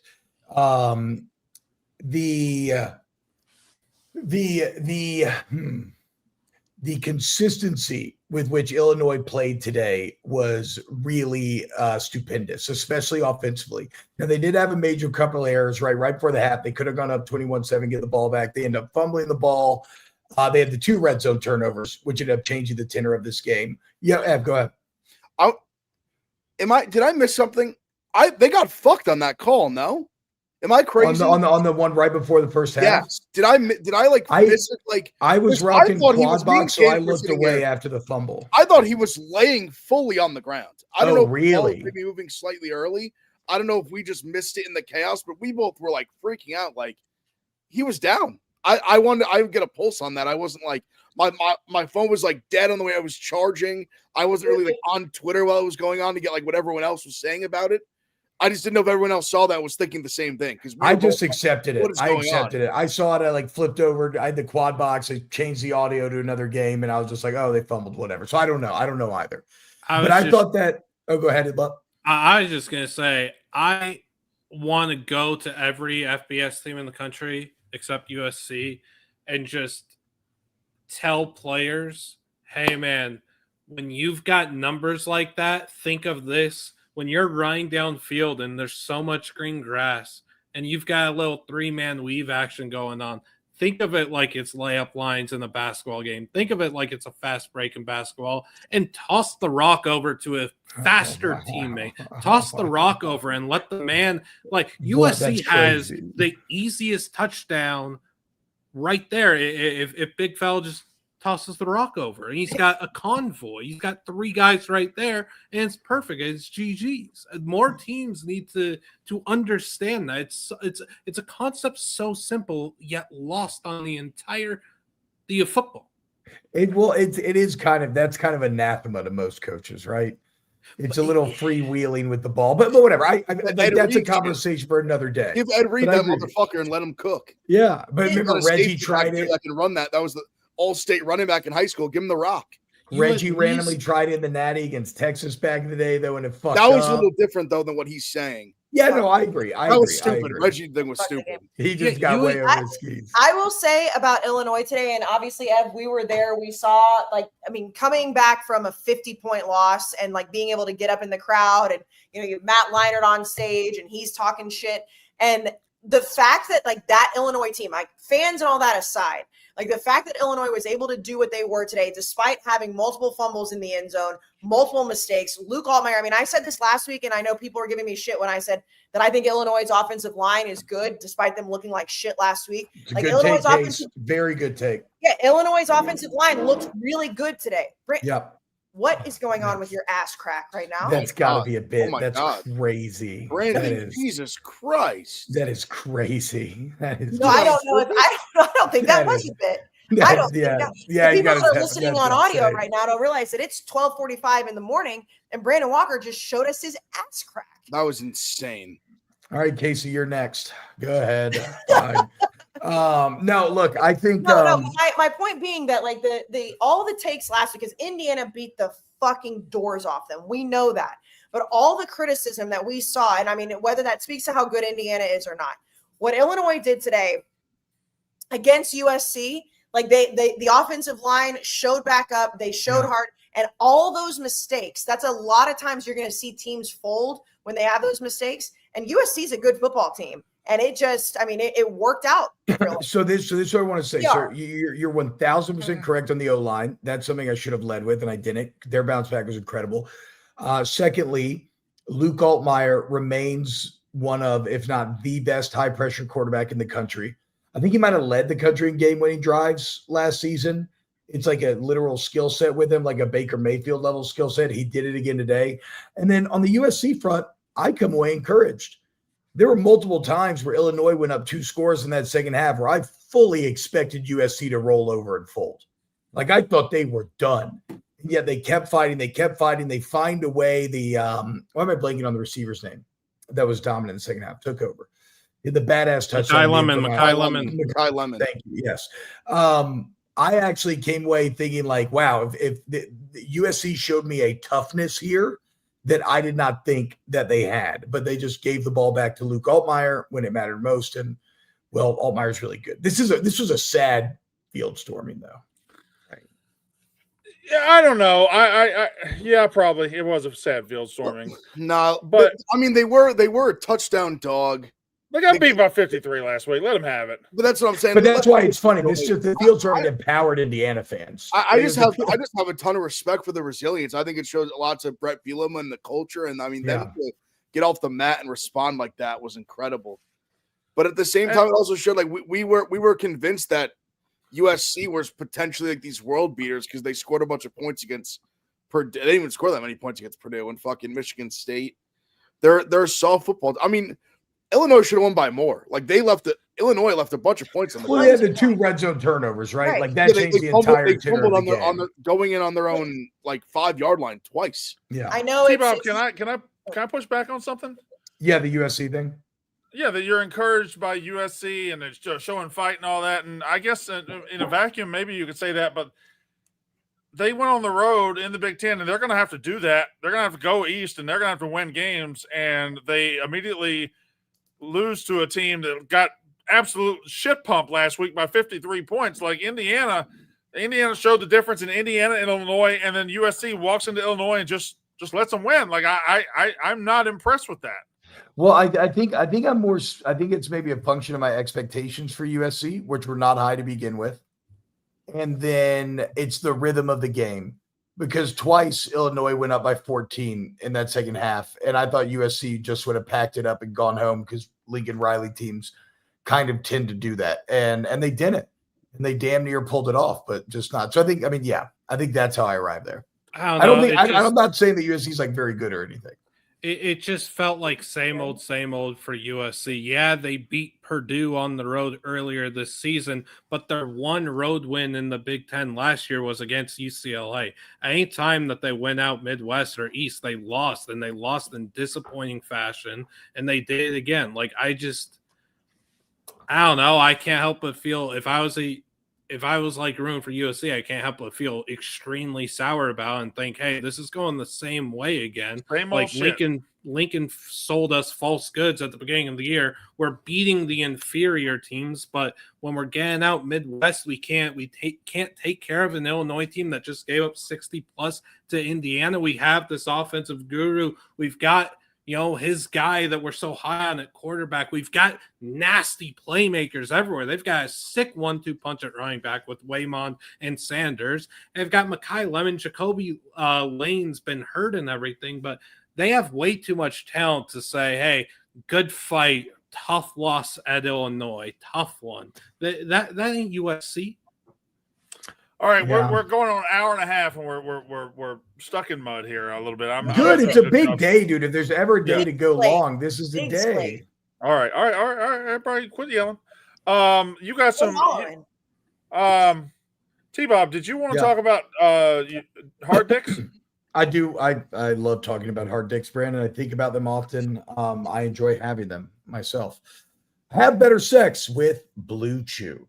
Blue Chew is the original brand offering chewable tablets for better sex. These erection-enhancing tablets help men achieve stronger, harder, and longer-lasting erections for sexual activities. And guys, it's not just about getting hard, right? It's about staying hard. Blue Chew is built for both.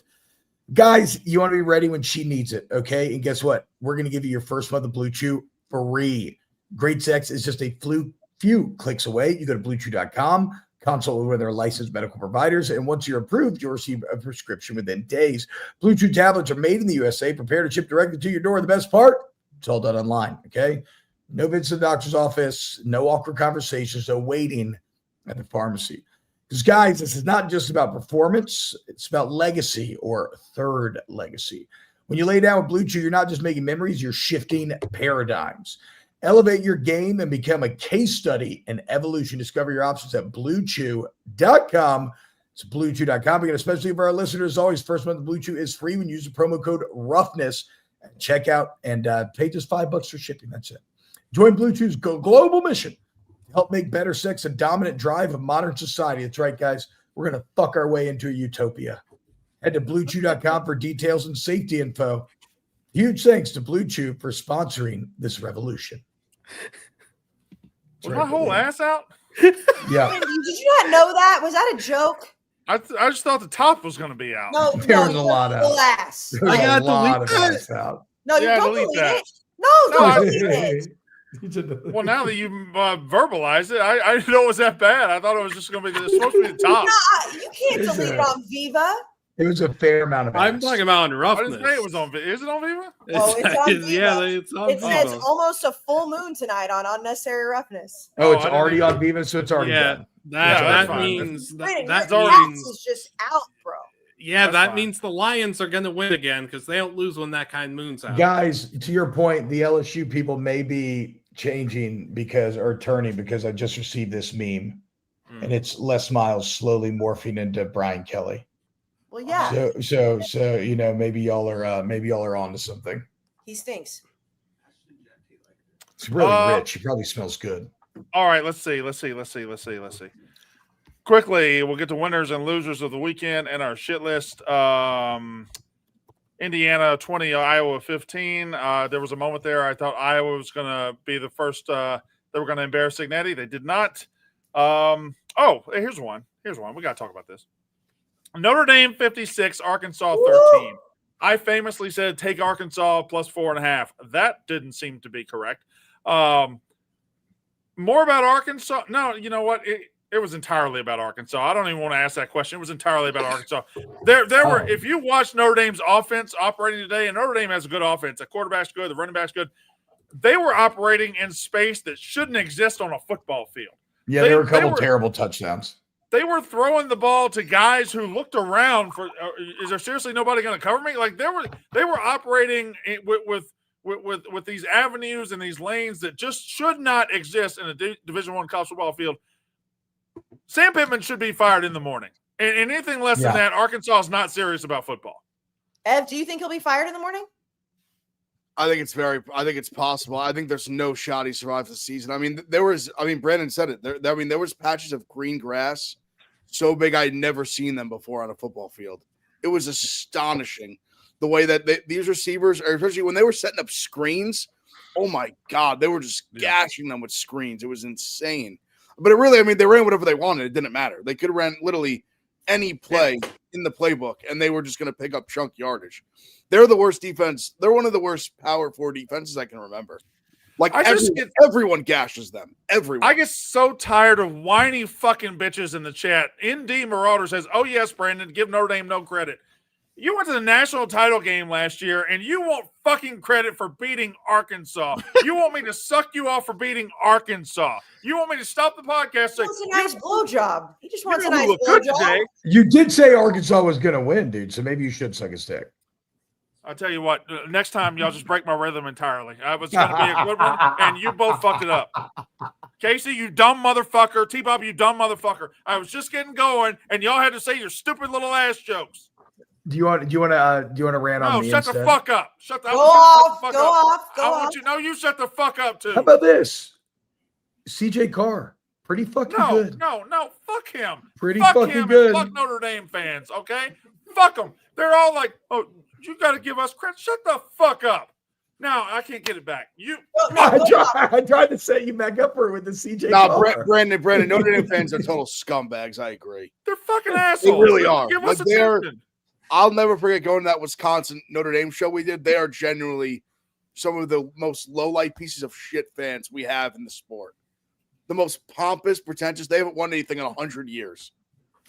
Every time they get on that, every time they make it another step, they get embarrassed. They're good offense, bad defense. I'm just scared they let up 13 points today. They're a bad defense. They won't beat good teams. This Correct. Notre Dame team will not beat good teams. That being said, they're going to go 10-2 and be in the playoff because probably because they don't play any more good teams the rest of the year. Yeah. I do think CJ Carr is actually good, though. I do too. Do we agree? Like Notre Dame's long-term future feels very bright with CJ Carr there. They've never had a quarterback like that in a long time. Yeah. Since y'all's coworker, Brady Quinn. By the way, Brady Quinn, like that, Ev, you've seen it too. He loves to just show football plays in public. I love Brady Quinn. I love talking ball with Brady Quinn. Amazing. He loves ball. Every dinner we've been to, he's got up and like he gets up. He when he talks ball, he demonstrates. But it's more with Urban. Like he does it with Urban. The guy loves ball. I love Brady Quinn. The guys that we work with at Fox love ball. They just talk ball nonstop. Anyways, go ahead. Brandon, we're sorry. We're sorry that we did that to you. No, you're not. That's the problem. You're not. I'm actually not sorry for the record. I am sorry. No, you took all of my joy and you took my shine, and now I'm just a star. I'm a black hole. Can I tell you something, please? I tweeted a photo of me and you on Big Noon Fox earlier, and the amount of women that I had DMing me about your hair was alarmingly high. Y'all look really hot and really cool in your glasses. This photo, I'm going to show it up for the people on YouTube. This photo, Brandon, the amount of women that I got DMing me about you. It's a good pick. It's a really good picture. Trying to fuck? Well, I don't know, but Brandon Walker. Hey. This photo was a heavy hitter. Is that look you laughing? Yeah. Look at how cool you look right there. All right. Those cool round glasses. Hey, Liam, I'm going to give you one question, and you answer it in 10 seconds or less. Are you ready? Okie dokie. What? I said okie dokie. You said okie dokie. Lemon, are you watching this BYU Colorado game right now? Yeah, I was trying to get a screenshot of Bear Bachmeyer doing Matt Collins cosplay. Aren't we all? Okay, so Liam, here's your question. Okay. Here's your question. Duke 38, Syracuse 3. 10 seconds. Can you make sense of Syracuse? Yeah, Steve Angeli's hurt. And they beat the back Clemson team. That was easy. 38-3 hurt? 38-3 hurt? Duke was the easiest bet of the day. 38-3 hurt. Yeah, I defended Ricky Collins. I think Ricky Collins may be bad. People think that Duke got dominated by Illinois, which they did not. If you look at the game on paper, Duke was right in that game. Literally just kept turning the ball over, and it ballooned. I know, 10 seconds. I'm sorry, but then you got me going. Like, Duke's a good football team. One last time, 3 seconds. You know you have 7 seconds this time. Okay. Cincinnati 37, Kansas 34. In the Big 12, should we be talking about Cincinnati? Yes, go. I don't know, because Kansas's defense is Dookie dog doo-doo cheeks. Oh, Dookie dog. You should be talking about Cincinnati. Brendan Sorsby is really fucking good. No, because I can't get over Cincinnati failing to beat that Nebraska team opening night, which was remember T-Bob? Whose home game was it? Yeah, I mean that they were never beating Nebraska that game, but it was Dylan Raiola playing in Arrowhead. It was literally the best night of his entire life. Brandon's gonna have a meltdown. Cincy, great offense. Their defense is atrocious. That's why, unfortunately, they can't be taken seriously. Their defense is awful. Sorsby's a gamer, though. He is. I love Sorsby. Their defense just is so bad. All right. Do we have another ad? Pork rinds, baby. You remember You remember how much you love pork rinds? You remember how much you love the spicy dill? You remember how much you love the honey barbecue, Brandon? They're back. Pork rinds are back. T-Bob, I feel like a Louisiana guy loves pork rinds. That is one of those stereotypes that should be offensive, but unfortunately is true. So yeah, you have painted with a broad brush here, which is not right, but you are right in this case. I fucking love crackling. Hey, listen, Louisiana, Mississippi, Texas. Ev loves pork rinds. Ev loves them. Last year, they're the absolute best. Porkrinds.com is the nation's premier hub for pork rind lovers everywhere, and it's bringing back its Crunch Time Hero of the Week campaign, a program highlighting the outstanding college football players, all while raising money for a great cause. The weekly winner will share the crunchiest accolades of all of college football and the Crunch Time Hero of the Year. So fans can go vote for this, by the way. So you can go vote for Crunch Time Heroes. You can control it You can count, you can vote, you can do the whole thing. All you need to do is visit @porkrinds.com on Instagram, share your weekly Crunch Time Hero posts. Each share is $1 donation to fight pediatric brain cancer with the archerfoundation.org. All you have to do is hashtag be a Crunch Time Hero. Brandon, I know you're not a spicy dill or spicy person. You're a spicy dill person. You love a good spicy dill. Love a good spicy dill. So again, do hashtag be a Crunch Time Hero, and each share is $1 donation to fight pediatric brain cancer at the archerfoundation.org. And like, just stop for a second real quick. Like, that's the great cause. You just hit the share button and $1 goes to fighting brain cancer. Come on, guys. And pork rinds are also full of protein and delicious. T-Bob Bear. Who won the week? Who won the week? Oh fuck, I didn't know you were gonna start with me. Okay. Big Ev. Yeah, go ahead. Big Ev. Who won the week? The Alabama Crimson Tide won the week. I think in terms of their program, where they stand this season, playoffs, that was by far the biggest win, the biggest performance to go to Athens, get that win after the egg that got left on their face, the Florida State game. You have to look at Alabama completely differently than you did after that bad night down in Tallahassee. They're the winners of the week, in my opinion. That was the biggest win in terms of everything I just laid out. Bama. Kayce Smith, who won the week?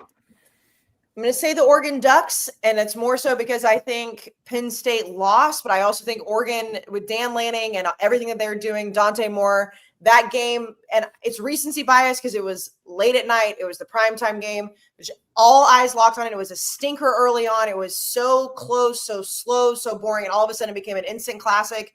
And what Dan Lanning is building there, and I know he's young, he's got these players excited, you've got the Nike money, just everything about Oregon right now is trending upward. And that game proved it. It'll continue to prove it. And if you're an Oregon Duck fan, you have to be excited. T-Bob Bear, who won the week? I go to Ohio State. I never was going to do it. I painted this game as a how good are they really game. And as we kind of discussed, we emerged thinking that Ohio State is now clearly the number one team in the country and likely the closest thing that we have to kind of a gorilla in the room, if you will. So Ohio State, because it's still a good Washington team. I do believe that. So going into Washington, 24-6, domination. Buckeyes, enjoy yourself. Liam Blutman, who won the week? The Virginia Field Storm was one of the most therapeutic things that we'll ever witness as a college football fan. How about Caden Proctor? There was a 9.2 earthquake in Athens, Georgia tonight. It was all Caden Proctor. Dabo was always right about the Clemson and LSU test scores. Yeah, everyone wanted to fight him on it. Try and fight him now. He was right, and he might have been too generous because he's a nice teacher. Fernando Mendoza is talking about spreads and money lines after the final intentional safety play, which is probably my favorite play in football. Mississippi State might be pretty good. Jeremiah Love's feature today and performance big time. The North Texas offense is so dangerous. Eric Morris is next up, and Oklahoma State, I don't think we'll be hiring him. I think they'll be hiring someone else, whatever. Akron totaled for 145 yards of offense today. Good job, guys. Good job, Zips. Lies. Are you doing who lost the week or who won the week? What? This is wins. But then you said Akron. 145 yards. Because that's good for them. 145 is really good for them. He's saying that's a big win for Akron. For like 70 yards today, I think. That's pretty good. That's pretty good. Lies. Lies. Mm-hmm. Good commercial. Friday Night Football. Very good. Kentucky's quarterback, Cutter Boley, survived the South Carolina pass rush. That was like, that guy needs to be in an ice bath for the next 3 weeks. The Wake Forest doink. Montana student section. Stop. Why?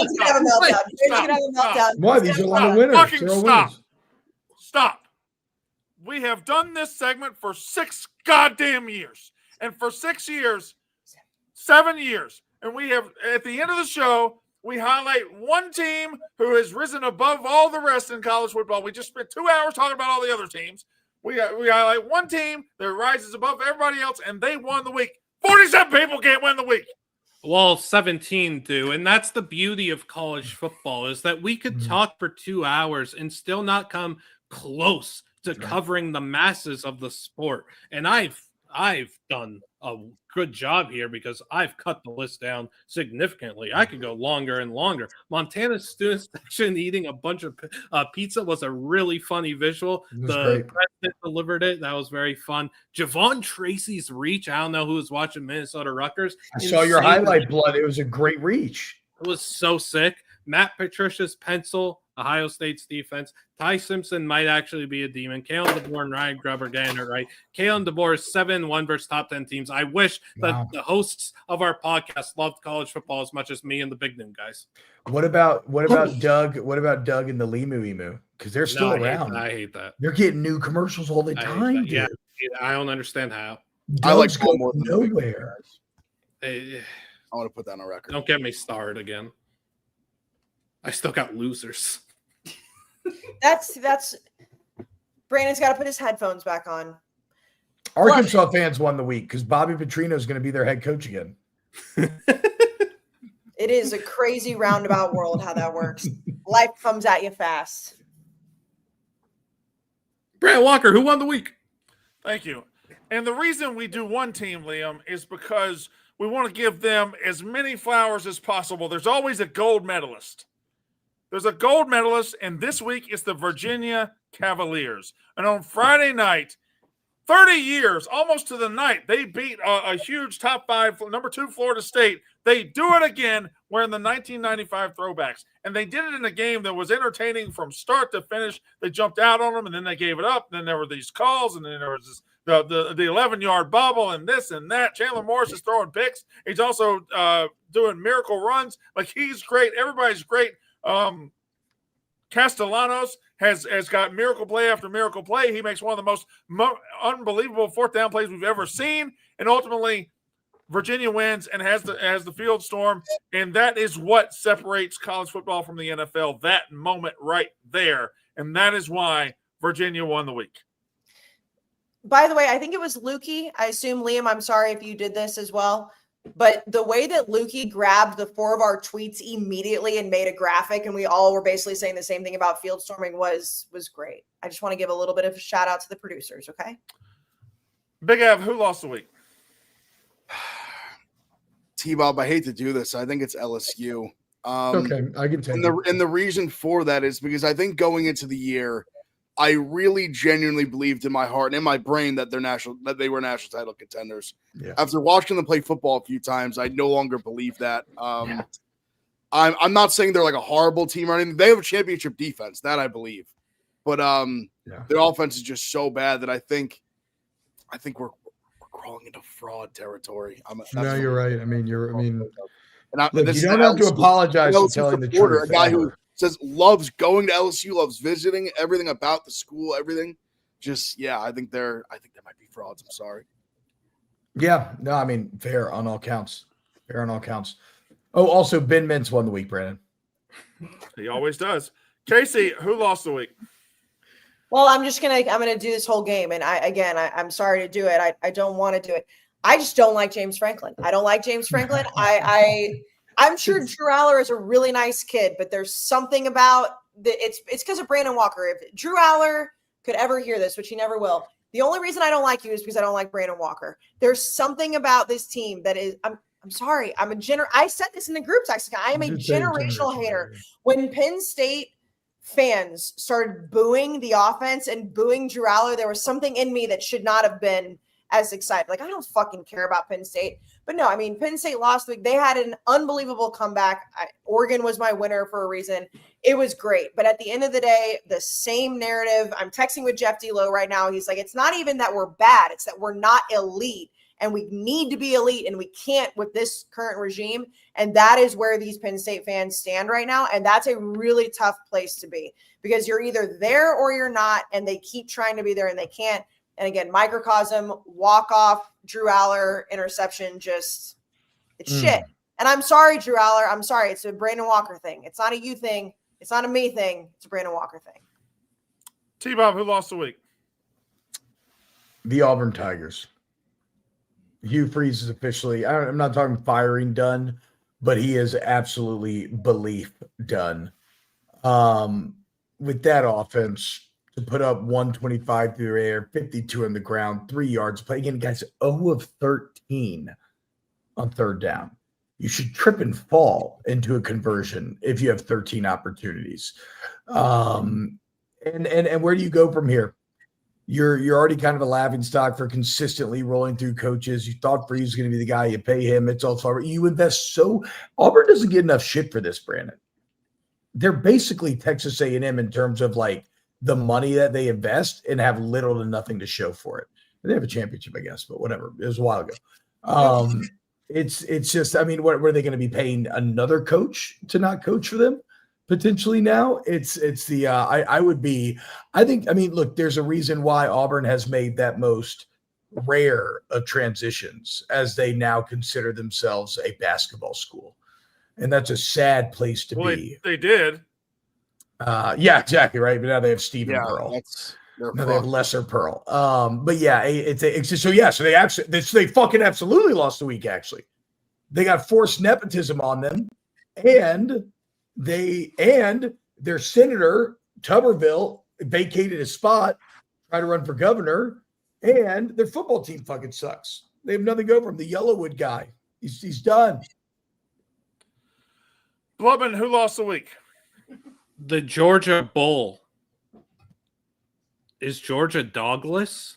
Me for realizing in time that Brandon cooked Georgia's chances in this game. I didn't flip my pick. That was on me. That was terrible. Once again, the loser. What Weeks threw up all the Kiffin family's cooking? That was really inconsiderate. That's a bad boyfriend. James Franklin punt on 4th and 9 on Oregon's 36 and a 3-3 game with 9 minutes left in the third quarter. And not one of us has talked enough about that or talked about it at all. He is a pitiful man. He is 1-15 versus top 5 teams. He is 4-21 versus top 10 teams. He is 15-30 versus top 25 teams. But James Franklin, he's the guy for Penn State. Yeah, right. The Big 12's ravioli tweet.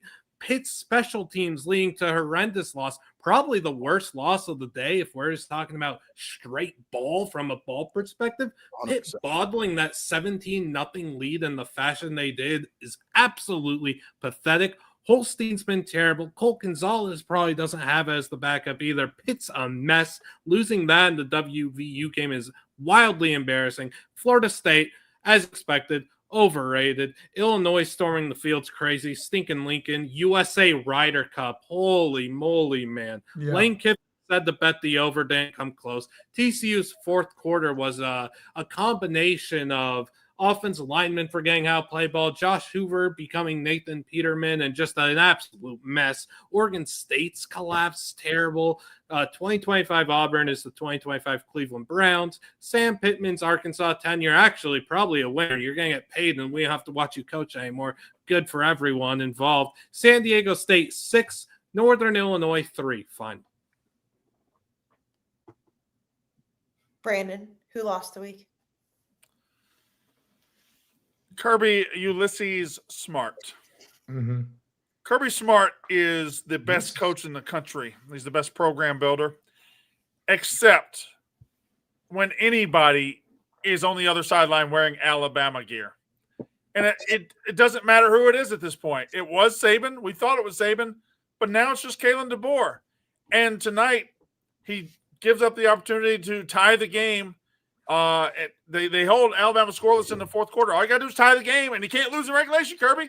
And he figures out how to do it. I think against Alabama, it all rubs off on his players. His players are dropping passes. They're making stupid decisions. They're dive bombing piles, which we haven't talked about at all. They're dive bombing piles. 3 seconds. T-Bob, you're making a face. Did you not see it? I missed it. No, I missed this. Yeah. There was a play. I think it was a 4th and 1. Alabama snuck it or handed it off, went into the pile. A Georgia cornerback or defensive back ran from 30 yards away and airplane dove onto the top of the pile as the whistles were going. 15-yard penalty. This is when Alabama's trying to run out the clock, by the way. Okay, I did miss the end of this game, actually, to be fair, because when Penn State started, but yeah, whatever. Okay. It was a full-ass swanton bomb. YOLO, It's fuck kind of it. tight. Yeah, it was just crazy. And it was Ellis Robinson, I think. Thank you very much. He just did it. Anyway, Georgia loses their discipline. They lose their mind when Alabama's on the other side. And I don't know why. Kirby, you're the best coach in the country. Why the fuck can't you do this against Alabama? It doesn't make sense. Kirby Smart lost a week again. I love when you start to lose your voice when you're talking about Kirby Smart. I don't know. It's just perfect. It's just perfect symphony. Yeah. All right. Does anybody have a shit list? Does everybody have a shit list? Brandon, pictures of the Santa. Yes. Kirby Smart's middle name is Paul. Ulysses sounds better. Kirby Paul? That's a shit name. Kirby and Paul being together is crazy. Hey, that's crazy. KP. Okay, is his real name Kirby or is it like Kerbert? That's up to it's Ulysses. KP Smart is way better than Kirby Paul Smart. I would like to present a motion to the court, if I may. Yes, Okay. please. I want to call into question Liam Blutman's ball-loving status. There we go. As he sits here with a Cal Golden Bear sweatshirt on, and yet during his winter segment, not one mention of Jaron Kiave Songapolutele, who led an incredible comeback today and an excellent win for the Cal Golden Bears. Speaking of a team that got off the mat, Liam, would you like to do you have any defense? I had to cut my winners list down from 39 to 17. It's tough biz, cutthroat. Do you still have it written down? So the Montana, hold on, everybody. Everybody relax. Do you still have it written down? No, I deleted. I'm about to say I got 6 minutes left in the Colorado game, so go off. I'll just end the show with you doing your list. I'll listen to you. Go off. I cut them down for time constraints. Big F, do you have a shit list? It really is just Pitt. Blutman said that was an atrocious loss. Would that have won the parlay for us? Yes. Because I had Mississippi State. Do we have Auburn? Was it Mississippi State, Auburn? And then it was Pitt, and they had to leave I had whole Pitt on our fucking parlay. Not that one. I think that one had a couple. We might have lost all four on that one, to be honest. But no, Pitt was absolutely disgusting. I lost. 17-0, 27-17. I mean, they got punters just straight dropping perfect snaps. Holstein made some of the worst throws I've ever seen. A pick on the goal line, then a pick after, just straight to a linebacker that was just absolutely atrocious. Also, Narduzzi calling a timeout that they were going to punt. He calls a timeout. They went for it. I almost think they went for it just because he called a timeout. Now you have to go for it when they should have been going for it anyway. Or if you're going to punt, just punt. Don't waste timeout. Like fireable offense coaching, like absolute, like just lowest of low football IQ coaching by Narduzzi in this game. So it was a failure of epic proportions from quarterback play, from special teams, from coaching. That was a disastrous. I agree with Liam. It was truly the worst loss of the day when it comes to purely just football and the positioning of the game. Kayce, shit list. I don't have a shit list today. I'm gonna be honest. I don't have a shit list. Sorry, thought you were gonna do your job. T-Bob. Do my job, sir. Thought you were gonna do your job. I had to babysit your fucking big ass today earlier. Hold on, time out. No, you didn't. My wife was there to babysit me. My wife was there to babysit me. Yeah, no, she was, but it was a concerted effort. I had to talk to her about babysitting you, and I was like, "Is this your first show you've ever been to?" And she was like, "Yeah," and she's always been so sweet to me. And I was like, "Do you guys want a picture together?" And you just looked at me like I was the biggest fucking idiot ever. And I was like, "I had to tell you to wear sunglasses today, sir. I had to make sure you drank water today so you didn't get a migraine. Don't fuck with me right now." No, damn. Valid points. Those are all valid points. Thank you. God, I love your wife. Brandon's not motioning because he knows what's on. By the way, we were in the car, like the police escort or the security escort on the way back to the hotel, and I needed to change. It was so hot. I was so hot because I didn't know it was going to be a million fucking degrees in Champaign. And I was like, I'm going to just change in the back seat. No one will look. And your wife turned and looked at me, and she goes, "Just wait till you get there. All of these men will look." And I was like, you know what? Thank you. Thank you for keeping me in check. Your wife is a beautiful. Casting judgments of her husband on me and Spider is a little. Oh, man. But I mean, hey, she's probably not wrong. Well, technically, Big Ev, I think Kayce got the story wrong a little bit from what I remember. I think she did say Brandon will look. I don't think she said all of them. Well, I didn't want to out you and your wife in that point. I was trying to bridge the whole thing. No, she goes, Brandon will absolutely look if you change in the backseat. Woman knows what I like. I don't know what you want to say. I mean, she knows her husband more than anyone. And Spider was like, just do it, queen. Anyways, no, I have no shit list. You're my shit list, I guess, Brandon. Wear some fucking sunglasses. Go ahead. T-Bob, do you have a shit list? I have a hit list. Okay. Oh. I microdosed some mushrooms last night, and I'm normally a hardcore, go all out on mushrooms guy at this wedding I was at. And when I tell you, it made for a fantastic dance floor. I mean, just an all-time performance. And I got to be honest, guys, this was one of the hardest dance floors I've ever had to start up my entire life. We're all older. It was a light crowd, a tinier wedding, but I'll be damned if by the end of the night we didn't have that thing fucking pumping. So, yeah, I love weddings. I just absolutely adore weddings. Something about being with the boys and everybody being dressed up. It's so great. Love in the air, a lot of laughs, a lot of good times. Shout out weddings. Friday wedding too, respecting the schedule. All the boys went to the game today, the Georgia-Alabama game. It was great. I just like to point out, ever since Big Ev went, we've had 2 shit lists. One, Kayce having nothing and just besmirching me. Just besmirching me, and then T-Bob changing it to the hit list and just talking about doing drugs at a wedding. Yeah. It's 2 a.m. or 1:20 a.m. on a Saturday. And also Friday wedding during football season. It's a good idea. It's a good idea. Everybody got to go to the football game today. Blutman, do you have a shit list? Oh, yeah, I sure do. I do, Brandon. They are siphoning our football. They are siphoning our college football. They are taking it away from us. We are no longer watching college football. We are watching commercial after commercial after commercial with the oddity of a college football drive here and there. The new clock rules have allowed for there to be a completely less football, and there is not enough uproar about it, if any uproar at all. It is disgusting. It is despicable. It is grand theft of the highest degree. And I am sitting here right now screaming into the void, pleading for you all to scream at the powers that be to get them back to fix this.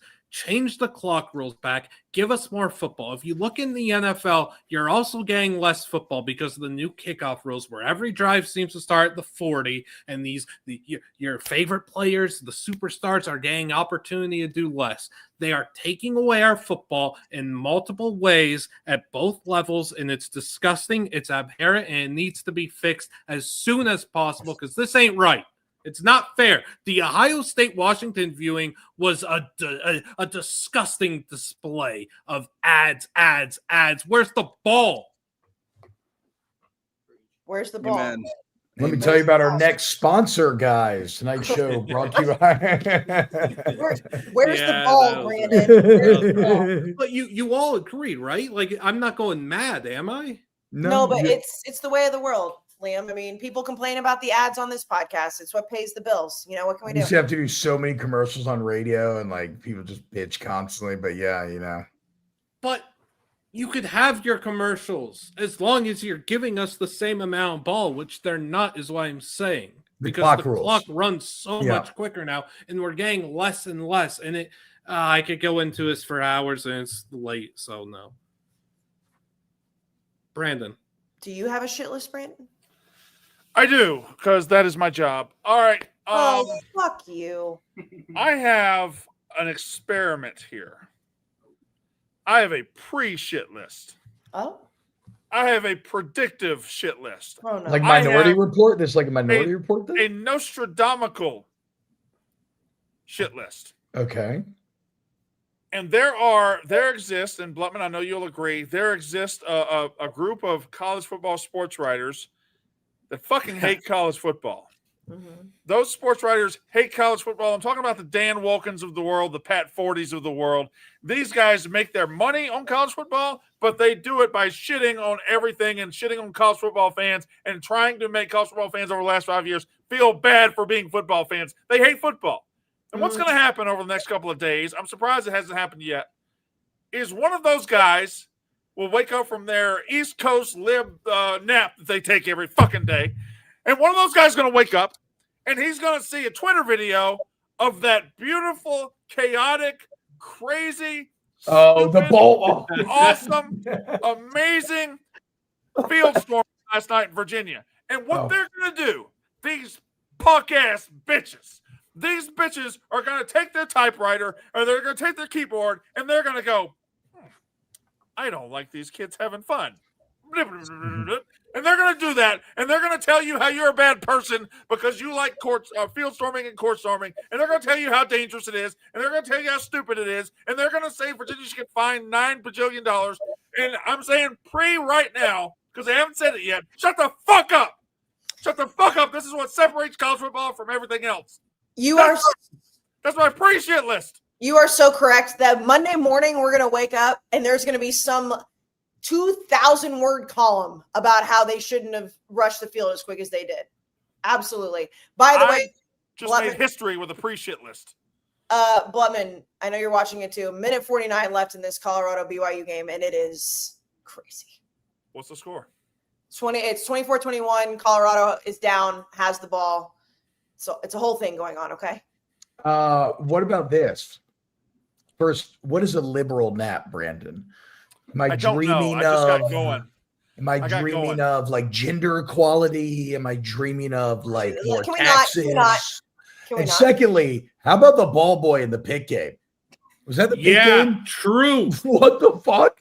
That's some of the wrong. craziest shit I've ever seen. Did you see his the response? Ball boy went to battle with two players trying to get the team's ball back after a pick six, and he got like thrown. He threw one to the ground. It was awesome. I can't believe this is a glaring omission from my dissected list. T-Bob, this is a Louisville ball boy that goes out there, is trying to get the ball back because it's their team's ball.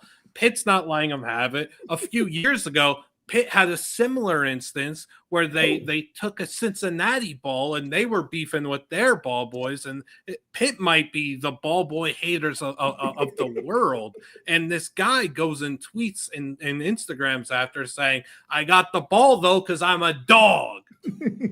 He threw the ball into the stands. Yeah.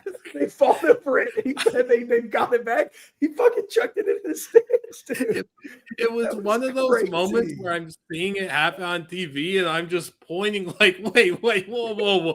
Wait, what is that? What this? Am I going mad? Like I can't, am I hallucinating? It was unreal. Oh, dude. That's why college football rocks. That was so fucking funny. Brandon, how about you smile for a second? Be happy.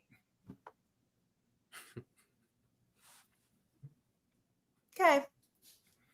Then it's Then it just turn around, flash again. Lukey, go and shut us down. Thank you for watching. We'll be back Monday night for I have a very good idea for Monday night. I told Ev about it. Ev is on board. I have a good idea for Monday night. I think it's good. I think it is a good idea. I'm intrigued. Good for the Monday show. Mike Bubba Tune in. thanks. Thanks, everybody. Good night.